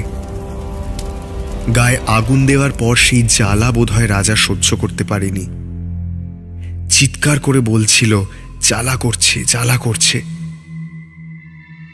বাড়িতে তখন ওর বৃদ্ধা ঠাকুমা ছাড়া কেউ ছিলেন না। তিনি লোকজন জড়ো করেন। সাহায্য এসে পৌঁছয় ঠিকই, কিন্তু রাজা বিশ্রীভাবে পুড়ে গিয়েছিল। হাসপাতালে 2 দিন আইসিইউতে থাকার পর রাজা চলে যায়। আমাদের বন্ধু মহলে এর বিশাল প্রভাব পড়েছিল। ছেলেটা হয়তো কাজের ক্ষেত্রে অসৎ উপায় অবলম্বন করে, কিন্তু সত্যিই বন্ধু অন্ত প্রাণ ছিল। অমন দিলদরিয়া মানুষ বড় একটা দেখা যায় না। এর কিছুদিন পর আমরা নিজেরাই ঠিক করলাম একটা গেট টুগেদার করব। তাতে হয়তো আমাদের মনের বোঝাটা একটু কমবে। আমাদেরই এক বন্ধুদের বাগান পুকুরে পার্টি শুরু হলো। খানা পিনার অঢেল বন্দোবস্ত থাকলেও সেদিন সবার মনটা একটু ভারাক্রান্ত। রাজেশ বলল, রাজা যদি আমাদের সঙ্গে কোনো কিছু শেয়ার করতো তাহলে অন্তত আমরা একটা রাস্তা দেখাতে পারতাম ওকে। সৌমেন বলল, রাজার যদি টাকা পয়সা দরকার হতো তাহলে আমাদের একবার বলতেই পারতো, আমরা সবাই মিলেই না হয় ওকে সাহায্য করতাম, পরে সেই টাকা ফেরত দিয়ে দিত। আমি তার জবাবে আর কিছু বললাম না। চুপচাপ খাওয়া দাওয়া করছিলাম, ওদের কথা শুনছিলাম। বাগানের মধ্যে বেশ বড় একটা পুকুর, আর তার আরেক প্রান্তে রয়েছে একটা বাথরুম। আমার একটু বাথরুম যাওয়ার প্রয়োজন ছিল। উঠে সাবধানে পা ফেলে সেদিকে এগোলাম। হাত ধুচ্ছি এমন সময় বুঝলাম আশেপাশে কোথাও একটা কিছু রয়েছে। বন্ধুরা যে হট্টগোল করছে একটু দূরেই, তাদের আওয়াজও এখানে প্রায় আসছে না। ঝিঁঝি পোকার ডাকটাও এখানে প্রায় নেই। ব্যাপারটা কি? একটা চাপা আর্তনাদের শব্দে আমি মুখ ঘোরালাম, আর আমার গায়ের রক্ত হিম হয়ে গেল। আমি দেখলাম ওই ঘুটঘুটে অন্ধকারের মধ্যে দিয়ে বাগানের এক প্রান্ত থেকে একটা দেহ আমার দিকে তীর বেগে ছুটে আসছে। দেহটার মুখ দেখে কিছুই বোঝার উপায় নেই, কারণ তার গোটা গা দাউ দাউ করে জ্বলছে, আগুনে জ্বলছে। আর তার মুখে খালি একটাই কথা, আমায় আমায় বাঁচা, আমায় বাঁচা, আমায় বাঁচিয়ে নে, না হলে আমায় মেরে ফেলবে, ওরা মেরে ফেলবে। গলাটা যে রাজার তা বুঝতে অসুবিধে হয়নি। আমি প্রাণপণে ওকে বলতে চাইলাম, পুকুরের মধ্যে যা, জলে ডুব দে, জলে ডুব দিলে বেঁচে যাবি, শিগগির যা, এক্ষুনি যা। আমি সর্বশক্তি দিয়ে ওকে পুকুরের জলের দিকে ঠেলে দিতে গেলাম, কিন্তু পারলাম না। আবার গায়ের জোরে সেটা করতে গেলাম, আবার ব্যর্থ হলাম। রাজার সেই একটাই কথা প্রতিধ্বনিত হয়ে চলল আকাশে বাতাসে, আমায় বাঁচা, আমায় বাঁচা, আমায় বাঁচা। তারপর আমার আর কিচ্ছু মনে নেই। চোখ খোলার পর দেখলাম অনেকগুলো মুখ আমার মুখের উপরে ঝুঁকে পড়েছে। কি হয়েছে জিজ্ঞেস করাতে শুনলাম আমি বাথরুমে যাওয়ার পর এরা নিজেদের মধ্যে কথাবার্তা বলছিল। এমন সময় হঠাৎ আমার গলার একটা আওয়াজ পায়, একটা চিৎকার, এবং সেটা শুনতে পেয়েই ছুটে যায় সেদিকে। গিয়ে দেখে আমি পাগলের মতো পুকুরের দিকে দৌড়চ্ছি আর কিছু একটা ঠেলে ফেলার চেষ্টা করছি। এরা সবাই গিয়ে আমায় বাঁচায়। রাজেশ বলল, তুই যেমন আচরণ করছিলি, তোকে জোর করে না ধরলে তুই শটান পুকুরে নেমে যেতি, আর তারপর কেলেঙ্কারি হতো। আমি খালি আমতা আমতা করে বললাম, কিন্তু ওখানে যে দেখলাম আমি জানি রে, তোর ওপর এই ঘটনাটার একটা বাজে প্রভাব পড়েছে। বিশ্বাস কর, রাজার এই আচমকা মৃত্যুতে আমাদের অবস্থা প্রায় এক। তুই বরং বাড়ি যা, রেস্ট নে। এই অবস্থায় কি আর পার্টি হয়? আমার নিজের ওপর খুব রাগ হলো। এইরকম একটা কাণ্ড আমার চোখের সামনে ঘটেছিল, আমি হলপ করে বলতে পারি, আর সেটা ভুল নয়। পুরোটাই কি আমি কল্পনা করেছি? আমার নিজের ওপর নিজের নিয়ন্ত্রণ কি এতটাই দুর্বল? আমি ওদের সব খুলে বোঝাতে যাব, হঠাৎ একটা অনুভূতি আমায় থামিয়ে দিল। এইটায় কল্পনার কোনো মিশেল নেই। এই জ্বালাটা আমি স্পষ্ট বুঝতে পারছি। বুবান বলে এক বন্ধু বলল, কিরে কোথাও লেগেছে নাকি? আমি কিচ্ছু জবাব দিলাম না। আমার ডান হাতটা হঠাৎ চিড়বিড় করে উঠেছে। হাত মাটির ওপর ছিল, আমি তুলে দেখলাম, আর আমার মাথাটা খুব জোরে ঘুরে গেল।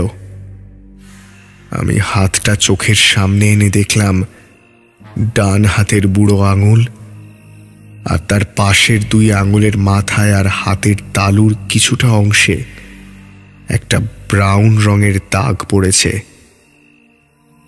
রান্না করার সময় বহুবার ছ্যাঁকা খাওয়ায় বুঝতে অসুবিধে হলো না এই দাগগুলো কিভাবে এসেছে। এটা পোড়ার দাগ, আগুনে ছ্যাঁকা খাবার দাগ। ধুলোয় ঘষা খেয়ে জায়গাটা আরো চিড়বিড় করছে। সাংঘাতিক ভয় পেয়েছিলাম, তার সঙ্গে একটু অনুশোচনাও হয়েছিল। একটু চেষ্টা করলে কি আমি রাজাকে বাঁচাতে পারতাম না? হয়তো সেই জন্যই আমার হাতেই পোড়ার দাগটা সে দিয়ে গেল শাস্তি হিসেবে। ভয় জিনিসটা ভয়ঙ্কর, কারণ তার মধ্যেই থাকে হাজারটা অন্যান্য জিনিস, নানান জিনিস। সেগুলো ঠিক নিখাদ ভয় নয়, কিন্তু অদ্ভুত ব্যাপার হলো তারা যে আসলে কি সেটাও পরিষ্কার বোঝা যায় না। তাই জন্য প্রশ্নগুলো থেকেই যায়। উত্তর পাওয়া যাবে না জেনেও আমাদের জিজ্ঞেস করে ব্যাপারটা কি ছিল, ট্রুথ অর স্কেয়ার। ফিরব পরের পর্ব নিয়ে।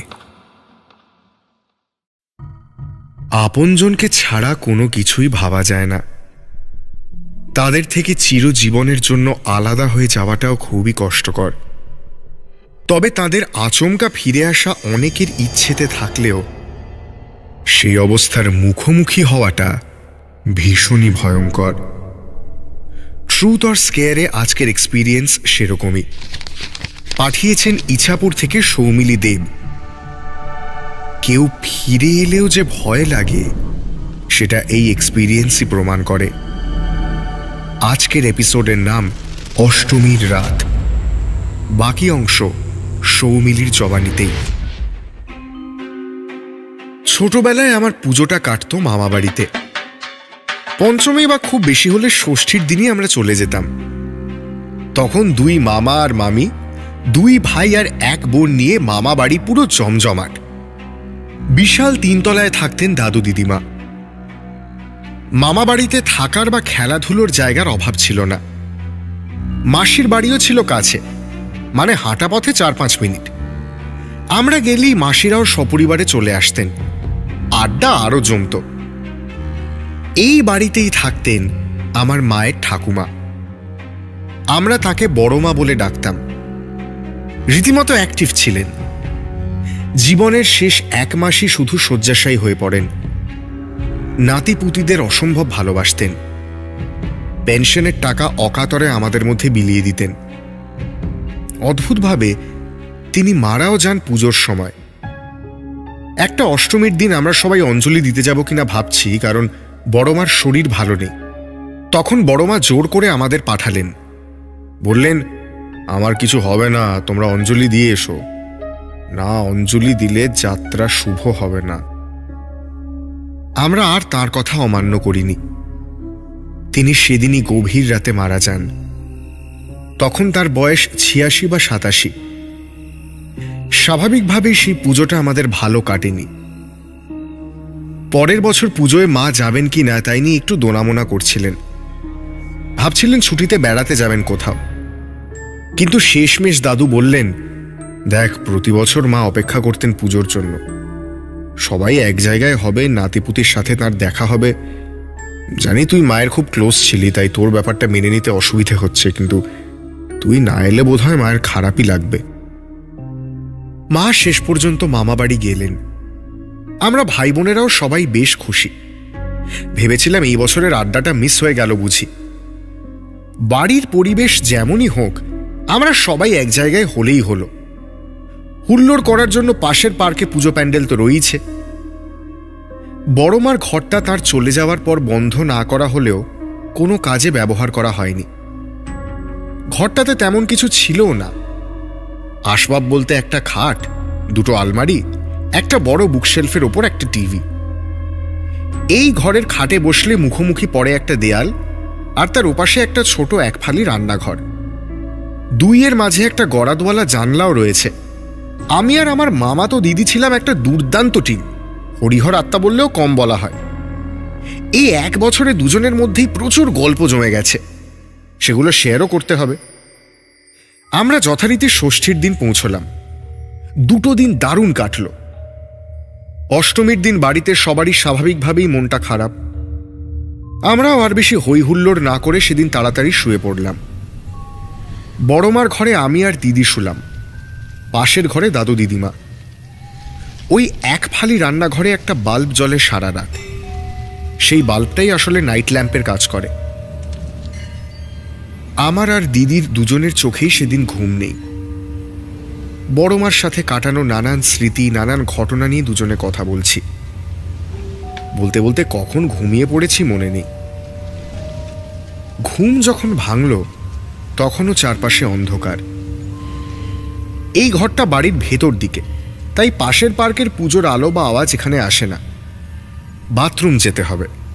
আমি উঠলাম, আর আমার চোখ গেল ওই দেয়ালে থাকা আয়নাটার দিকে। আমার মনে হলো ভুল দেখছি, কিন্তু চোখ কুঁচকে আরো মন দিয়ে দেখি না, ঠিকই দেখছি। গড়াদের ওপাশে সেই নিজস্ব কায়দায় শাড়িটা পরে দাঁড়িয়ে রয়েছেন বড়মা।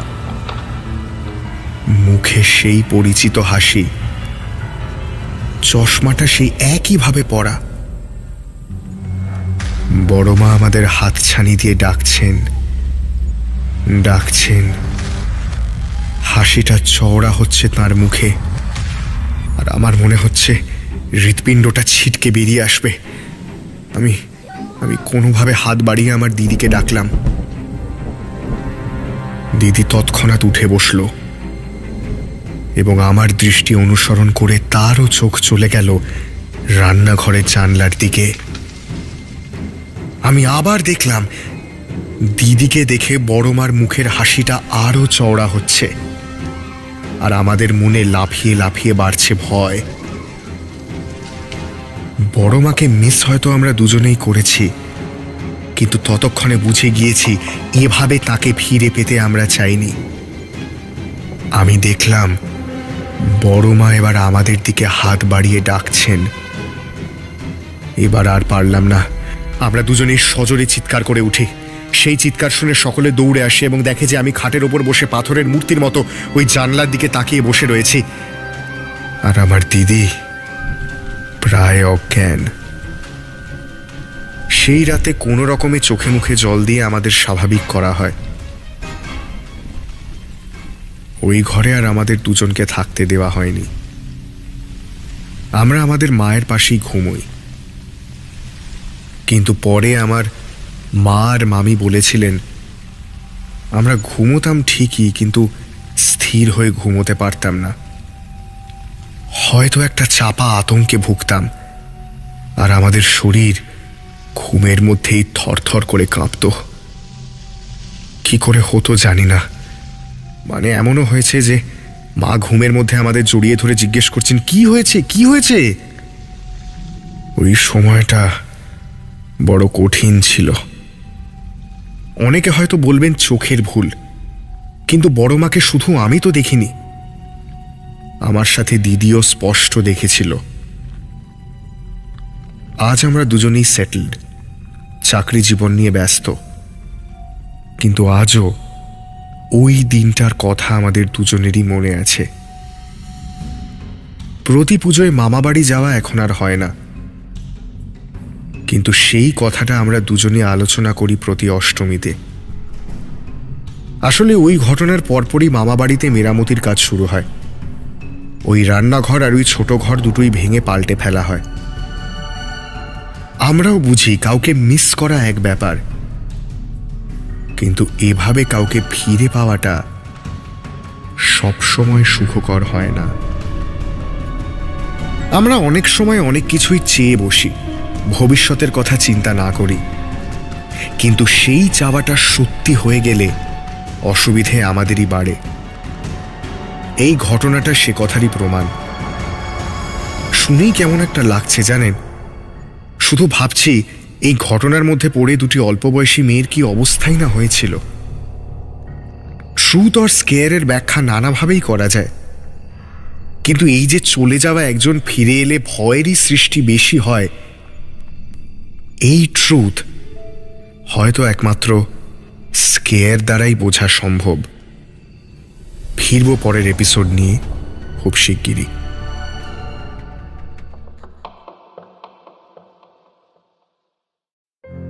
ইন্টারনেট বা হোয়াটসঅ্যাপের যুগে কানেক্টিভিটি বেড়েছে, সেই সঙ্গে একটু যেন পিছিয়ে গেছে ভয় পাওয়ার উপাদানগুলো। ভয় পেলে কাউকে ভিডিও কল করে মনের সাহসটা একটু বাড়িয়ে নেওয়া যায়, কিন্তু ৩-৪ দশক আগের অবস্থা ছিল অনেকটাই আলাদা। তখন ভয়ই ছিল। তেমনই একটা ঘটনা আজকে ট্রুথ অর স্কেয়ারে। আজকের ঘটনাটি পাঠিয়েছেন পঙ্কজ কুমার গাঙ্গুলি, তবে জায়গাটার নাম উজ্জ্ব রাখতে বলেছেন, সেই অনুরোধ আমরা রেখেছি। আজকের এপিসোডের নাম সানি লজ।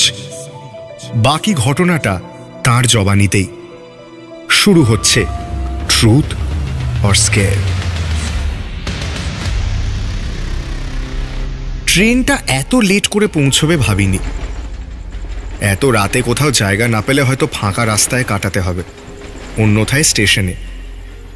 তাছাড়া এই জায়গাটার সুনাম নেই মোটে। চুরি ছিনতাই তো আছেই, বাধা পেলে ছুরি চালানোর দুর্নামও রয়েছে। এই ৭-৫ ভাবতে ভাবতেই মনে হলো একবার বেরিয়ে দেখি কোথাও কোনো হোটেল পাওয়া যায় কিনা। না পেলে তখন না হয় দেখা যাবে। কপালে যা আছে ভেবে বেরিয়ে পড়লাম। কনকনে ঠান্ডা, ঘড়িতে 10টা বেজে গেছে। রাস্তাঘাট ফাঁকা, শুনশান। এদিক ওদিক করতে করতে মনে হলো ঈশ্বর বোধহয় মুখ তুলে চাইলেন। একটা ছোট বাড়ির সামনে নিস্তেজ বাল্ব জ্বলছে। আমি এগিয়ে গিয়ে দেখলাম সেটা সত্যিই একটা লজ। বাড়ির অবস্থা বেশ খারাপ। সানি লজ লেখা সাইনবোর্ডটা প্রায় খসে পড়ছে। দরজা বন্ধ, তবে দরজার মধ্যে একটা ছোট্ট পাল্লা থেকে মুখ বের করে বসে রয়েছে একটা 18-19 বছরের ছেলে। তাকে জিজ্ঞেস করাতে বলল, হ্যাঁ ঘর ফাঁকা রয়েছে, তবে দ্বিগুণ ভাড়া লাগবে। ওই অবস্থায় কি আর করা, রাজি হয়ে গেলাম। ছেলেটা দরজা খুলে দিয়ে আমার মালপত্র তুলে দিল। সিঁড়ির অবস্থাও দেখলাম তথই বচ। পাকা সিঁড়ি নয়, ওই একটা লোহার সিঁড়ি পাক খেয়ে ওপর দিকের একটা বারান্দায় উঠে গিয়েছে। তাতে পা রাখলেই ঠং ঠং করে শব্দ হয়। আমি খুব ভয়ে ভয়ে সাবধানে পা ফেললাম। ভূতের ভয় নয়, এখান থেকে পা পিছলে মাটিতে পড়লে হাত পা ভাঙা শিওর। কোনো রকমের সিঁড়ি বেয়ে বারান্দায় উঠে একটা ঘরের দরজার সামনে দাঁড়ালাম। ছেলেটা তালা দিয়ে ঘরের দরজাটা খুলে লাইট চালিয়ে জিজ্ঞেস করলো, কিছু খাবেন? কিছু পাওয়া যাবে কি এখন? খোঁজ করলে হয়তো সমোসা আর কচুরি সবজি মতো কিছু পাওয়া যেতে পারে। আমি মানিব্যাগ থেকে 20টা টাকা বের করে ওকে দিতে যাব, হুট করে ঘরের বাতি নিভে গেল। ছেলেটার সঙ্গে সঙ্গে একটা অশ্রাব্য গালাগালি করে বলল, এরকম লাইট যাওয়াটাই এখানে দোস্তুর। পকেট থেকে একটা ছোট টর্চ বের করে সে টাকাটা নিয়ে বলল, আপনি ঘরের দরজা বন্ধ করে বসুন, আমি দেখি কি খাবার পাওয়া যায়। আমার নাম নিমু, এলে নাম বললে দরজা খুলবেন। টর্চ সমেত নিমু চলে গেল। আমি লোহার সিঁড়িতে তার পায়ের আওয়াজ পেলাম। আমি আর ওর কাছ থেকে টর্চটা চাইলাম না, কারণ আমার কাছে একটা টর্চ সবসময় থাকে। কিন্তু এবার মনে হলো ওকে মোমবাতি আনতে বললে ভালো হতো। কি আর করা, টর্চটা জেলে ট্রেনের জামা পাল্টে ফেললাম। টর্চ ঘুরিয়ে দেখলাম ঘরটা ছোটোর ওপর মন্দ নয়, বাথরুমটাও পরিষ্কার। কয়েকদিনের তো মামলা। পাশে একটা বারান্দাও রয়েছে। মনে মনে ভাবলাম, কচুরি আর সমোসাতে আমার পেট ভরবে তো। এসব ভেবে বারান্দায় এসে দাঁড়ালাম। টর্চটা জেলে উল্টো দিকে ফেললাম, আর সঙ্গে সঙ্গে আমার বুকটা ধড়াস করে উঠল। উল্টো দিকেই চলে গেছে একটা গলির মতন রাস্তা, আর তার ওপাশে একটা বাড়ি। বাড়ি না ভগ্নস্তূপ। সেই ভগ্নস্তূপের সামনের বারান্দা থেকে একটা লোক ঝুলছে। তার মুখটা বিভৎস। কোনো মুখোশও এতটা ভয়াবহ হতে পারে না। ডান দিকের গাল বরাবর একটা কাটা দাগ উঠে গেছে চোখ অবধি। পলিথিনের ব্যাগে জল ভরলে যেমন ফুলে থাকে সেরকমই ফুলে আছে।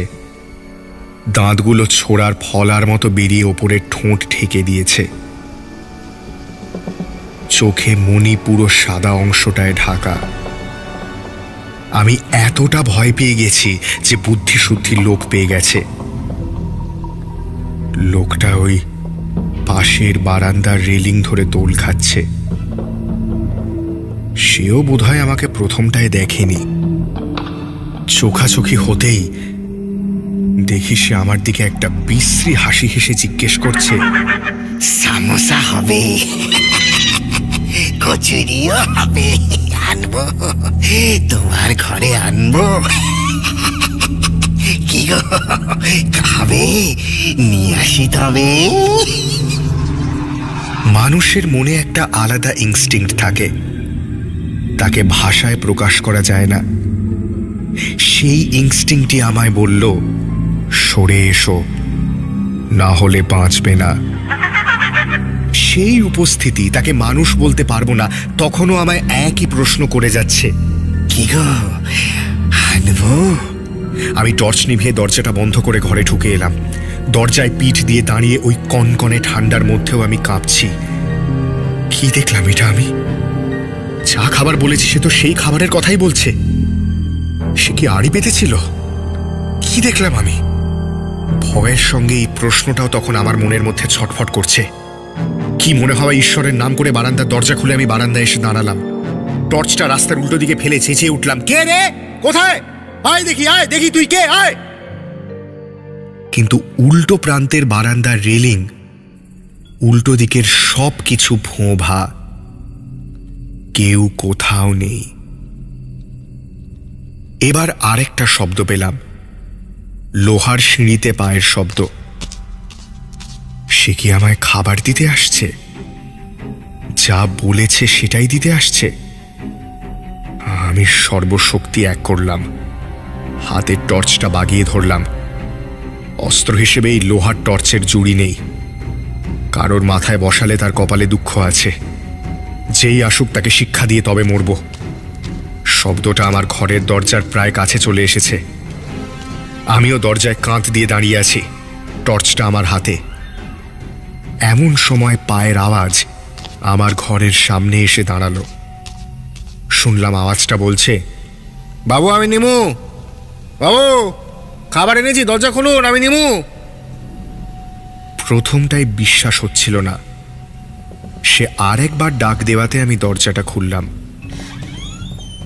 নিমু ঘরে এসে পাশের টেবিলটায় একটা প্যাকেট রেখে একটা মোমবাতি জ্বালালো।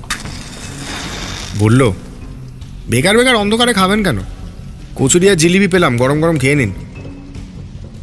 আমি ওর দিকে তাকাচ্ছিলাম না। ব্যাগ খুলে কিছু একটা খোঁজার অভিনয় করছিলাম। এবার নিমু বারান্দার দিকে দরজাটা খোলা দেখে বলল, দেখেছেন, আপনাকে বলতে ভুলে গেছিলাম, এই রাতের দিকে অন্ধকারে ওদিকে যাবেন না। অনেকে ওখানে কী সব দেখেছে, তাই সকাল অবধি এখানে দাঁড়াবেন না। আপনি খেয়ে নিন। ছেলেটার উপর আমার প্রচণ্ড রাগ হলো, কিন্তু পর মুহূর্তেই মনে হলো ওই আমার জন্য খাবারগুলো এনেছে। আমি খাবারের প্যাকেটটায় হাত দেওয়া মাত্র আবার আলো এলো। নিমু এবার আমার মুখের দিকে তাকিয়ে আমার মুখের ভাব বুঝে বলল, কি হয়েছে আপনার? আপনি কি দরজা আমি কথাটা শেষ করতে না দিয়ে বললাম, আমি ঘরের পুরো ভাড়া দিয়ে দিচ্ছি, খাবারেরও ভাড়া দিচ্ছি, কিন্তু আমি এখানে থাকবো না। বলতে কোনো লজ্জা নেই, আমি ভয় পেয়েছিলাম। সেই রাতেই লজ ছেড়ে বেরিয়ে আসি। রাতটা স্টেশনের বাইরে একটা ধাবার খাটিয়ায় বসে কাটাই। পরের দিন শহরের একটা ভদ্রস্থ হোটেলে উঠি। সানি লজের ওই কয়েক ঘন্টা আমায় শিখিয়েছিল প্রাণ ভয় বড় সাংঘাতিক বস্তু। তাড়াতাড়ি সিদ্ধান্ত নেওয়াটা সেখান থেকেই আমি শিখেছি। সিদ্ধান্ত তাড়াতাড়ি নিলে সবারই ভালো হয়, তবে এইরকম একটা অভিজ্ঞতার পর সিদ্ধান্ত নেওয়ার বোধবুদ্ধি থাকাটাই আশ্চর্যের। ওনাকে অভিনন্দন নিজের ওপর নিয়ন্ত্রণ না হারানোর জন্য। আর এটাও বলি, তাড়াতাড়ি সিদ্ধান্ত নেওয়ার জন্য এরকম অবস্থার মধ্যে যেন কাউকে না পড়তে হয়। এমন অবস্থা যেখানে বোঝাই যায় না ব্যাপারটা ঠিক কি ছিল, ট্রুথ অর স্কেয়ার। ফিরব পরের পর্ব নিয়ে।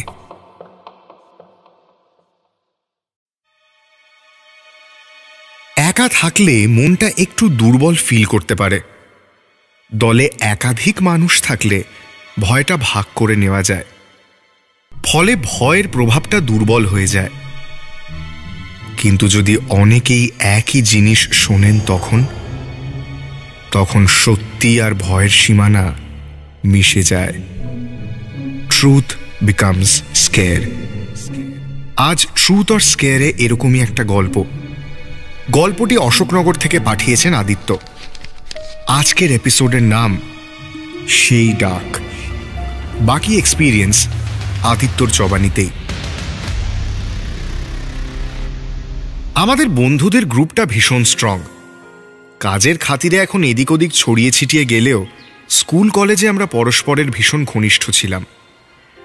বদমাইশি, হুল্লোড় সবই করতাম একসাথে। রূপক ছিল আমাদের এই দলের অন্যতম মেম্বার। অবস্থাপন্ন বাড়ির ছেলে হলেও রূপকের মধ্যে বিন্দুমাত্র অহংকার ছিল না, আর ওদের বাড়ির দরজা আমাদের জন্য সবসময় খোলা ছিল। ওদের ছিল একান্নবর্তী পরিবার। ওপরের তলায় থাকতো রূপকরা, আর নিচের তলায় ওর জ্যাঠামশাইরা। 1.5 তলায় থাকতেন রূপকের পিসি। এই পিসি ছিলেন স্পেশালি এবলড। আমাদের খুব স্নেহ করতেন।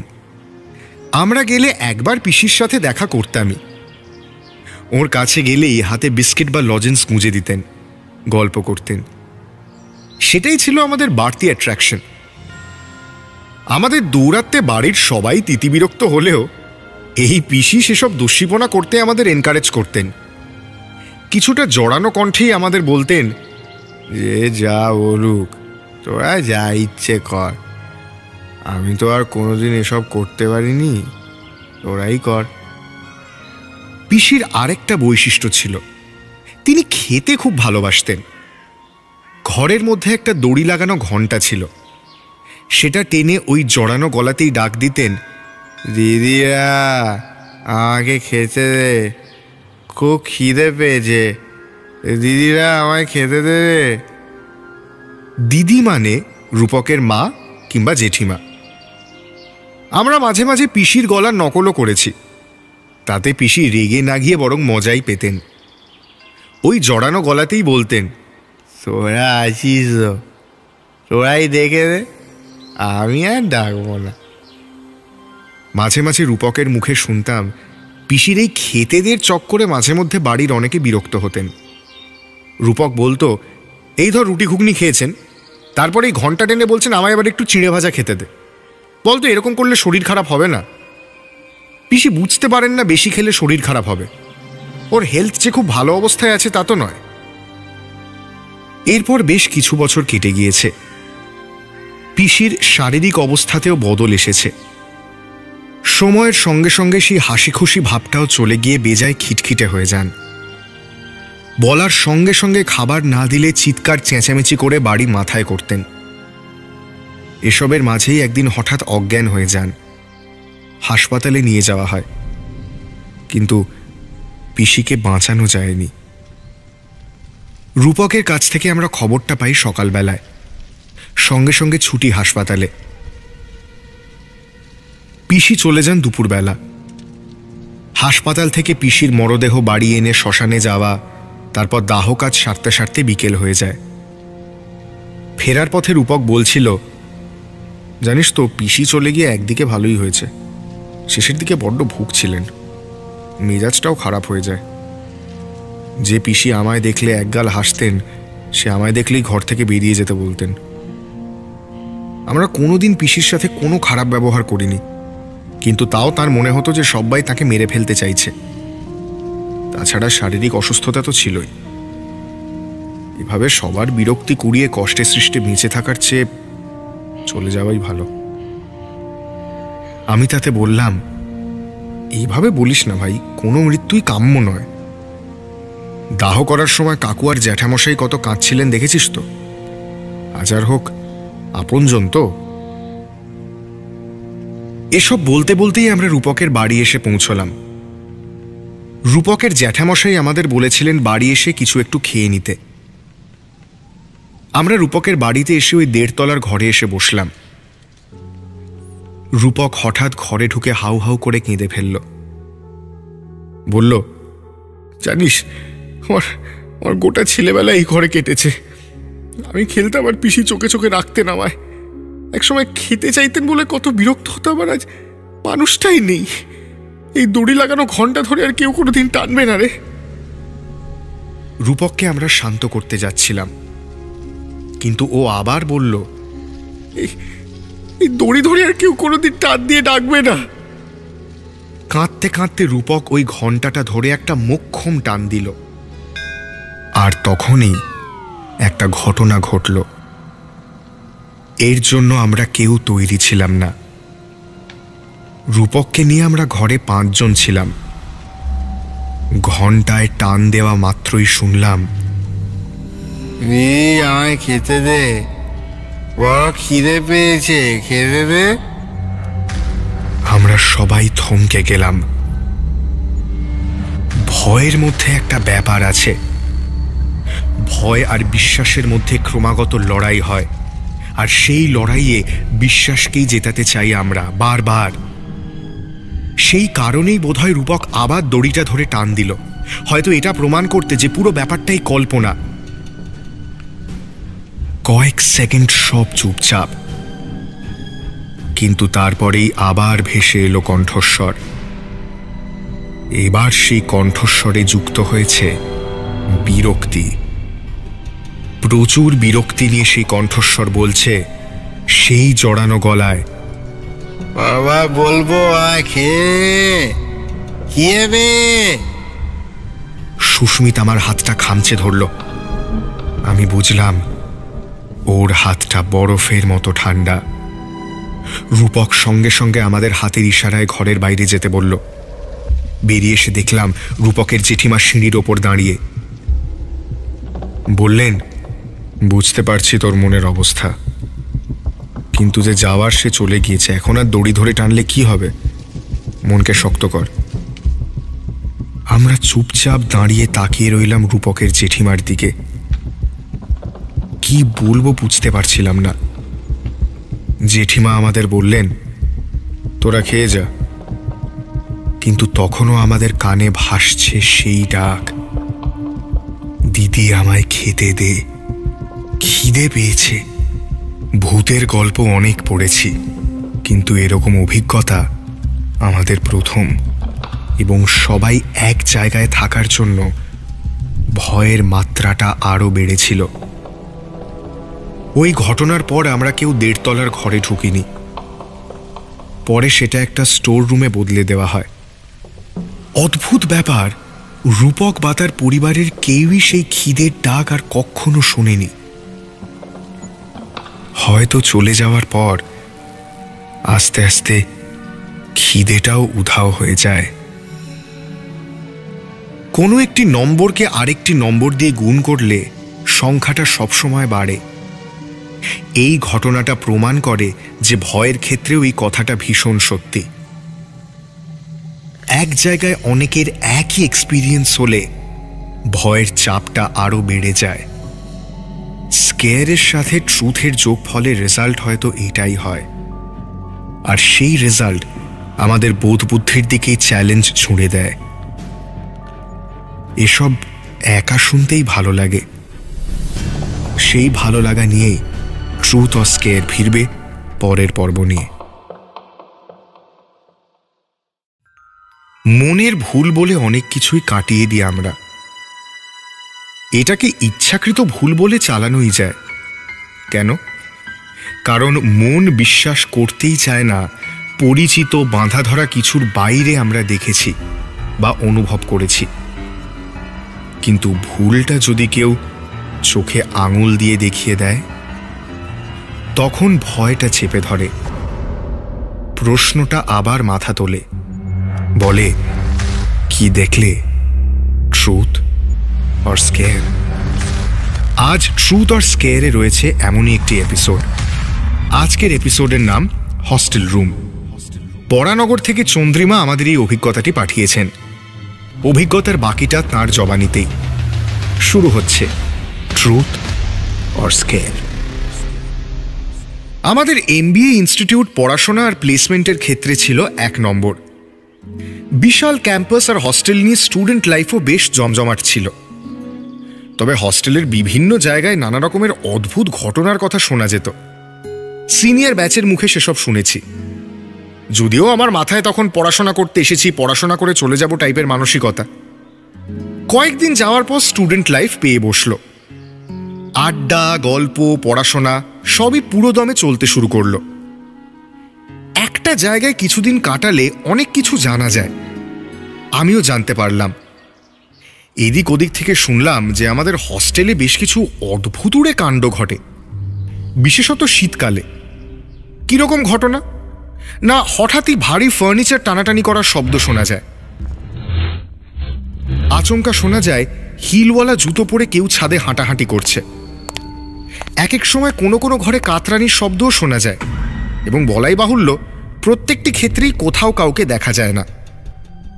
একবার ছাদে এরকম আওয়াজ পাওয়ায় সবাই ছাদের দরজা খুলিয়ে আলো জ্বেলে চারপাশ ঘুরে দেখে, কিন্তু কোথাও কিছুই দেখতে পায়নি। আমি নিজে সবেতেই বিশ্বাস করি, তাই একটু ভয় পেয়েছিলাম। এত লোক তো আর একসাথে ভুল হতে পারে না। আমার রুমমেট নেহা ছিল জব্বলপুরের মেয়ে। মজার ছলে বলতো, বাপ রে, তোদের শহরে তো দেখছি ভূতের ছড়াছড়ি। আমি হাসতাম। আমাদের পাশের রুমে থাকতো শ্রীরূপা আর কল্যাণী বলে 2 মেয়ে, দুজনেই অন্য শহরের। এই 4 জনের মধ্যে আমিই ছিলাম সবচেয়ে সাহসী। আর ভাবুন, এর থেকেই আন্দাজ করা যায় আমাদের সাহসের স্টক ঠিক কেমন। কয়েক মাস দিব্যি কেটে গেল। একদিন কি একটা কাজে ক্যান্টিনের কাছে গিয়ে দেখি বেশ উত্তেজিত কথাবার্তা চলছে। কি হয়েছে জিজ্ঞেস করে শুনি কাল রাতে বি ব্লক হস্টেলে একজন নাকি চরম ভয় পেয়েছে। অন্ধকার ঘরে তার মনে হয়েছে একজন টেবিলে বসে রয়েছে, আরেকজন আলমারিতে হেলান দিয়ে দাঁড়িয়ে রয়েছে। ছেলেটা নাকি আর হস্টেলে থাকতেই চাইছে না। কেউ বলছে মনের ভুল, কেউ বলছে অতিরিক্ত কল্পনা শক্তি, আবার কেউ কেউ তো এটাও বলছে নেশাটা বোধহয় একটু বেশি মাত্রায় হয়ে গিয়েছিল। ব্যাপারটা আমার মনে সামান্য প্রভাব ফেলেছিল। সত্যি মিথ্যে জানি না, কিন্তু আমি রুমে ফিরে নেহা আর পাশের রুমে শ্রীরূপা আর কল্যাণীর সঙ্গে একটা বন্দোবস্ত করলাম। ঠিক হলো, আমরা সময় অসময় দেওয়ালে হালকা ঘুষি মেরে শব্দ করব, আর উল্টো দিক থেকেই ওরাও ঘুষি মেরে শব্দ করে জানান দেবে সব ঠিক আছে। 2 ঘুষির জবাব 2 ঘুষি। কল্যাণী বলল, এ যে মর্স কোডের আধুনিক হস্টেল সংস্করণ। আমরা আরও শুনলাম যে পার্টির দিনই নাকি নানান উপদ্রব দেখা যায় হস্টেলের বিভিন্ন জায়গায়। দেখতে দেখতে শীতকাল চলে এলো, আর সেই সঙ্গে এলো একটা হস্টেলের ব্লক ডে। মানে একদিন একটা বিশেষ ব্লকের স্টুডেন্টরা একসাথে একটু আনন্দ করে, ভালো খাওয়া দাওয়া করে। সারাদিন চলে বিভিন্ন অনুষ্ঠান, আর রাতে গান চালিয়ে নাচ। কিন্তু আমাদের কপালে সেই সুখ ছিল না। আমাদের এক অত্যন্ত কড়া টিচার দিলেন একটা কঠিন অ্যাসাইনমেন্ট। পাশের হস্টেলের ব্লক ডেতে আমার আর যাওয়া হলো না। শুধু আমি নয়, নেহা, শ্রীরূপা আর কল্যাণীও একই অ্যাসাইনমেন্টের পাল্লায় পড়েছে। আগেই শুনেছিলাম পার্টির দিন উপদ্রব বাড়ে, তাই আমরা 4 জনেই সেই দেওয়ালে ঘুষি মেরে পরস্পরকে সাহস দেওয়ার সিগন্যালটা ঝালিয়ে নিলাম। বিকেল থেকে শুরু করলাম নিজেদের কাজ। কম্পিউটারে কাজ করছি, আর পাশের বিল্ডিং থেকে হুল্লোড়ের আওয়াজ শুনতে পারছি, আর মনে মনে প্রফেসরকে প্রচুর গালমন্দ করছি। তখন সন্ধে পেরিয়ে গেছে। কিছুটা বোর হয়ে আমি দেওয়ালে 2 ঘুষি মারলাম।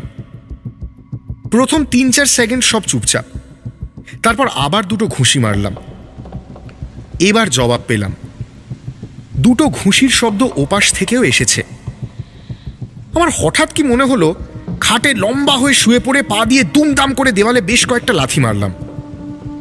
ভাবলাম ওপাশ থেকেও একই রকমের জবাব পাবো, কিন্তু না। দুম করে দেওয়ালের এক পাশে শ্রীরূপা বা কল্যাণী কেউ একটা ঘুষি মারল। তারপরে সেকেন্ড 3 আর ফুট 4 দূরে দুম করে আরেকটা ঘুষি পড়ল। তারপর দেখলাম সেটা দেওয়ালের একটু ওপর দিকে পড়ল। তারপর সেটা দেওয়াল বেয়ে ওপরের দিকে উঠছে। আস্তে আস্তে দেওয়াল বেয়ে ওপরে উঠে সিলিংয়ের দিক থেকে আসছে। আমি একটু থমকালাম, কারণ শব্দটা সিলিং অবধি পৌঁছে এপাশ ওপাশ করছে, এক জায়গায় দাঁড়িয়ে থাকছে না, দুমদাম চলতেই থাকছে। আমার দিকে তাকিয়ে নেহা হেসে বলল, এরা তো দেখছি আওয়াজে আওয়াজে 12টা বাজাবে। তুই বেকার এতবার লাথি মারতে গেলি কেন বলতো দেওয়ালে? এবার দেখ ওরা পেয়ে বসেছে। শ্রীরূপা যা প্র্যাকটিক্যাল জোকার হয়তো টেবিলের ওপর দাঁড়িয়ে আওয়াজ করছে। এই কথাটা বলা মাত্র আমাদের রুমের দরজাটা হঠাৎ খুলে গেল। দেখলাম শ্রীরূপা আর কল্যাণী ঢুকছে। ঘরে ঢুকেই বলল, তোরা আর কত পড়াশোনা করবি বলতো? এর জন্য তোদের কেউ সোনার মেডেল দেবে না। পাশের ব্লকে কৌশিকরা একজন ডিজেকে নিয়ে এসেছে, ফাটিয়ে মস্তি করে এলাম। এরপর আরেকজন পারফর্ম করবে, তোরা আসবি তো আয়। কাল ভোরে উঠে না হয় তৈরি করে নিবি এই কাজটা। আমি আর নেহা তো কোনো রকমে আমতা আমতা করে বললাম, আরে তোরা কতক্ষণ ঘরে ছিলি না? তাতে কল্যাণী বলল, কতক্ষণ? এই 1 ঘন্টা মতো হবে। ওই তো শেষ হলো আর রুমে ফিরলাম। আমি আর কিছু বলতে পারলাম না। নেহা হঠাৎ একটা চাপা আর্তনাদ করে উঠল। শ্রীরূপা তখনও সাহসী থাকার চেষ্টা করছে। বলল, কই কই দেখি তো। ওর সঙ্গে আমরাও পাশের ঘরে গেলাম। তালা খুলে ঘরে ঢুকে এবার আর্তনাদ করে উঠল বাকি 3 জন। দেখলাম ঘরের সবকিছুই যেমন ছিল তেমন আছে, শুধু দেওয়ালের 3টে জায়গা টোল খেয়ে ছোট গর্ত মতো হয়ে গেছে, আর ওরকমই টোল খেয়ে রয়েছে ঘরের সিলিংয়ের দিকটাও। ঠিক যেখানে যেখানে আমাদের ঘুষি লাথির প্রত্যুত্তর পড়েছিল, ঠিক সেই জায়গাতেই গর্ত মতো হয়ে রয়েছে। শ্রীরূপা আর কল্যাণী ছিটকে ঘর থেকে বেরিয়ে আসে পড়াশোনার জিনিসপত্র নিয়ে। সেই রাতটা ওরা আমাদের ঘরেই কাটায়। পরদিন আমরা 4 জনই ডিনের কাছে গিয়ে বলি কি হয়েছে। উনি আমাদের মুখ দেখে আর কোনো কিছু বলেননি, আমাদের অন্য ব্লকে রুম দিয়ে দেন। কলেজে পড়াকালীন বাকি দিনগুলোয় আর ওদিকের ছায়া মারাইনি আমি। যখন বাস্তব আর ভয় মিলে যায়, তখন আর জবাব থাকে না। তখন মনে হয় প্রশ্ন যাই থাকুক, সেটার উত্তর পাওয়ার কোনো দরকার নেই। ট্রুথ অর স্কেয়ার, শুধু শোনাই যাক। ফিরব পরের পর্ব নিয়ে খুব তাড়াতাড়ি। ব্যাগেজ জিনিসটা ক্ষতিকর, আমাদের এগিয়ে যেতে দেয় না। এর আরেকটা ব্যাখ্যাও রয়েছে। অনেক সময় আমাদের ব্যাগেজের সাথে জুড়ে যায় এমন কিছু যা চোখে দেখা যায় না, এবং সেই ব্যাগেজের মধ্যে দিয়ে মাথা গলিয়ে সে আস্তে আস্তে আমাদের চেনাশোনা গণ্ডির মধ্যে ঢুকে সব কিছু ওলট পালট করে দেয়। আজ সেরকমই একটা এক্সপিরিয়েন্স পাঠিয়েছেন কালীঘাট থেকে দেবজ্যোতি ভদ্র। বাকি ঘটনা তার জবানিতেই। আজকের পর্বের নাম সুবিমল দাদু। ছোট থেকেই শুনেছি আমার দাদুর বাবার নাকি জমিদারি ছিল পূর্ব বাংলায়। অবশ্য সেসব আমি জন্মে দেখিনি। বাবার জন্মের আগেই ওপার বাংলার পালা চুকিয়ে সবাই এদিকে চলে আসি। দাদু এদিকে এসে নানা রকম ব্যবসা চালু করে প্রচুর টাকা করেন। আমাদের এই ওপার থেকে এপারে চলে আসার মধ্যে আমাদের সঙ্গে ছিলেন সুবিমল দাদু। এই সুবিমল দাদু আমার দাদুর ব্যবসায় ম্যানেজারের কাজ করতেন এবং আমাদের ওপর সাংঘাতিক খবরদারি করতেন। মানে বাড়ির কারোর ক্ষমতা ছিল না সুবিমল দাদুর ওপর কথা বলার। দাদু উইল করে আমাদের বাড়ির পাশে আরেকটা কনস্ট্রাকশনে 2টো ঘর সুবিমল দাদুর নামে করে দিয়ে গিয়েছিলেন। অবশ্য মানুষটা রাগী হলেও তার প্রাণ ছিল আমাদের পরিবার। বাবার মুখেই শোনা, পূর্ববঙ্গে আমাদের বাড়িতে একবার কয়েকজন হামলা করেছিল। এই সুবিমল দাদু একা হাতে তাদের সঙ্গে লড়াই করেছিলেন। আমার যখন 14 বছর বয়স, তখন সুবিমল দাদু প্রয়াত হন, এবং আমার মনে হয় আমরাই তার মৃত্যুর জন্য কিছুটা দায়ী। আমার অ্যানুয়াল পরীক্ষার পর একবার আমরা সপরিবারে দীঘা বেড়াতে যাই। গাড়ি নিয়েই যাতায়াত করেছিলাম। 2-3 দিন কাটিয়ে কলকাতা ফিরে আসি। আমার সেই দিনটা আজও পরিষ্কার মনে আছে। আমাদের গাড়িটা বাড়ি ঢুকল। সুবিমল দাদু বাড়ির দরজায় দাঁড়িয়েছিলেন। ব্যাগপত্র নিয়ে আমরা ঘরে ঢুকলাম। সুবিমল দাদু এমনিতে বেশি কথা বলতেন না, অবান্তর কথা তো একেবারেই নয়। কিন্তু সেদিন আমাদের দেখে জিজ্ঞেস করলেন, তোমরা গিয়েছিলে কজন? বাবা বললেন, এই তো আমরা 3 জনেই গিয়েছিলাম কাকু। আমি স্পষ্ট দেখলাম দাদুর মুখ আরো গম্ভীর হয়ে গেল। বললেন, ফিরেছ কজন? বাবা আবারও বললেন, 3 জনেই তো ফিরে এসেছি কাকু। কাকু আমাদের লাগেজের দিকে তাকালেন। আমাদের সঙ্গে একটা ব্যাগ ছিল, খুব ফ্যাশনেবল, লাল রঙের একটা ব্যাগ, চেন নেই, শুধু দুদিকে দুটো ম্যাগনেট মুখোমুখি আনলেই ব্যাগটা বন্ধ হয়ে যায়। সুবিমল দাদু সেই ব্যাগের দিকে এক দৃষ্টে তাকিয়ে বললেন, বাড়ি ফেরার পথে কোথাও দাঁড়িয়েছিলে? বাবা বললেন, হ্যাঁ, একবার একটু ওই বাথরুম যাওয়ার ছিল এদের, তাই এক জায়গায় দাঁড়িয়েছিলাম। দাদু আবার প্রশ্ন করলেন, কেমন জায়গা ছিল সেটা? কেমন আবার, ওই একটু জঙ্গলে মতো, আশপাশে দুটো বড় বড় গাছ ছিল বলে মনে আছে। সুবিমল দাদুর মুখটা আরো গম্ভীর হয়ে গেল শুনে। বললেন, তোমরা 3 জনে আসনি। আমার কথা তো ছেড়েই দিন, বাবা মাও কিছু বললেন না, কারণ দুজনেই জানতেন সুবিমল দাদু এমনি এমনি কোনো কথা বলেন না। আমরা দীঘা বেরিয়ে আসার পর থেকেই আমাদের বাড়িতে কয়েকটা কাণ্ড ঘটে। আমাদের টেলিভিশন সেটটা থাকতো একটা কাঁচের টেবিলের ওপর। হঠাৎ একদিন সেই টেবিল ভেঙে চুরমার হয়ে পড়ল, আর তার সঙ্গে আমাদের টিভিটাও। তারপর আমাদের অ্যাকোয়ারিয়ামে আমার 3টে সাথের গোল্ড ফিশ ছিল, 3টেই মরে গেল। বাড়িতে অশান্তিও বাড়তে থাকলো। ছোট ছোট বিষয়ে খিটখিটগুলো ক্রমেই বেড়ে যাচ্ছিল। এরই মধ্যে একদিন একটা কাণ্ড ঘটল। ঘুম ভাঙল একটা হুলুস্থুলুর মধ্যে। আমি ঘর থেকে বেরিয়ে শুনলাম সুবিমল দাদু কেমন যেন করছেন। হঠাৎ শরীর খারাপ হলো নাকি? আমি হুড়মুড়িয়ে উঠোনে নামতে যাচ্ছি, দেখি বাবা খপ করে আমার হাতটা ধরলেন। কি ব্যাপার? আমি উঠোনের দিকে তাকালাম আর বুঝলাম এরকম দৃশ্য আগে কখনো দেখিনি। শিউরে উঠলাম। দেখলাম সেই লাল ব্যাগটাতে একটা লাঠি হাতে প্রবল জোরে মারছেন সুবিমল দাদু। মারছেন আর বিড়বিড় করে কি যেন বলছেন। তার মধ্যে একটা কথা শুনতে পেলাম, গৃহস্থের বাড়ি না পেলে শান্তি পাচ্ছিলি না? গৃহস্থের বাড়িতে না ঢুকলে শান্তি হয় না তোদের? বাড়ির দোতলা থেকে কেউ একজন তার উদ্দেশ্যে বললেন, আপনি একটু শান্ত হন দাদু। তাতে সুবিমল দাদু চাপা গর্জন করে বলে উঠলেন, কেউ নামবে না, একে শিক্ষা না দিয়ে আমার শান্তি নেই। আমি দেখলাম ওই ব্যাগটাতে উনি আরো কয়েক ঘা বসানোর পর একটু থামলেন। তারপর সর্বশক্তি দিয়ে আরেক ঘা কষালেন ব্যাগটাতে। স্পষ্ট শুনতে পেলাম একটা চাপা আওয়াজ বেরোলো। কেউ হয়তো বলবে চাপা আর্তনাদ, আমার মনে হলো একটা চাপা বিস্ফোরণের মতো। সুবিমল দাদু কাজটা করে ক্লান্ত হয়ে পড়লেন। হাতের লাঠিটা দিয়ে নিজেকে ব্যালেন্স করলেন। তার অনুমতি ছাড়া কারোরই তার কাছে আসার সাহস নেই। বাবা চেঁচিয়ে জিজ্ঞেস করলেন, কাকু আসবো? সুবিমল দাদু হাতের ইশারায় আসতে বললেন। বাবা এগিয়ে গিয়ে তার হাতটা ধরতেই দাদু চাপা রাগত গলায় বললেন, কোথায় কে তোমায় দেখছে, কোথায় কে ঘুরছে কিছুই তো বোঝো না। আশেপাশে দেখো, তোমার ব্যাগে কে ঢুকেছে দেখোনি? তোমার সব সুখ শান্তি খাওয়ার জন্য বসে আছে।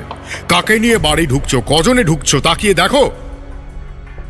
কর্তামশাই আমায় বলে দিয়েছিলেন চোখে চোখে রাখতে।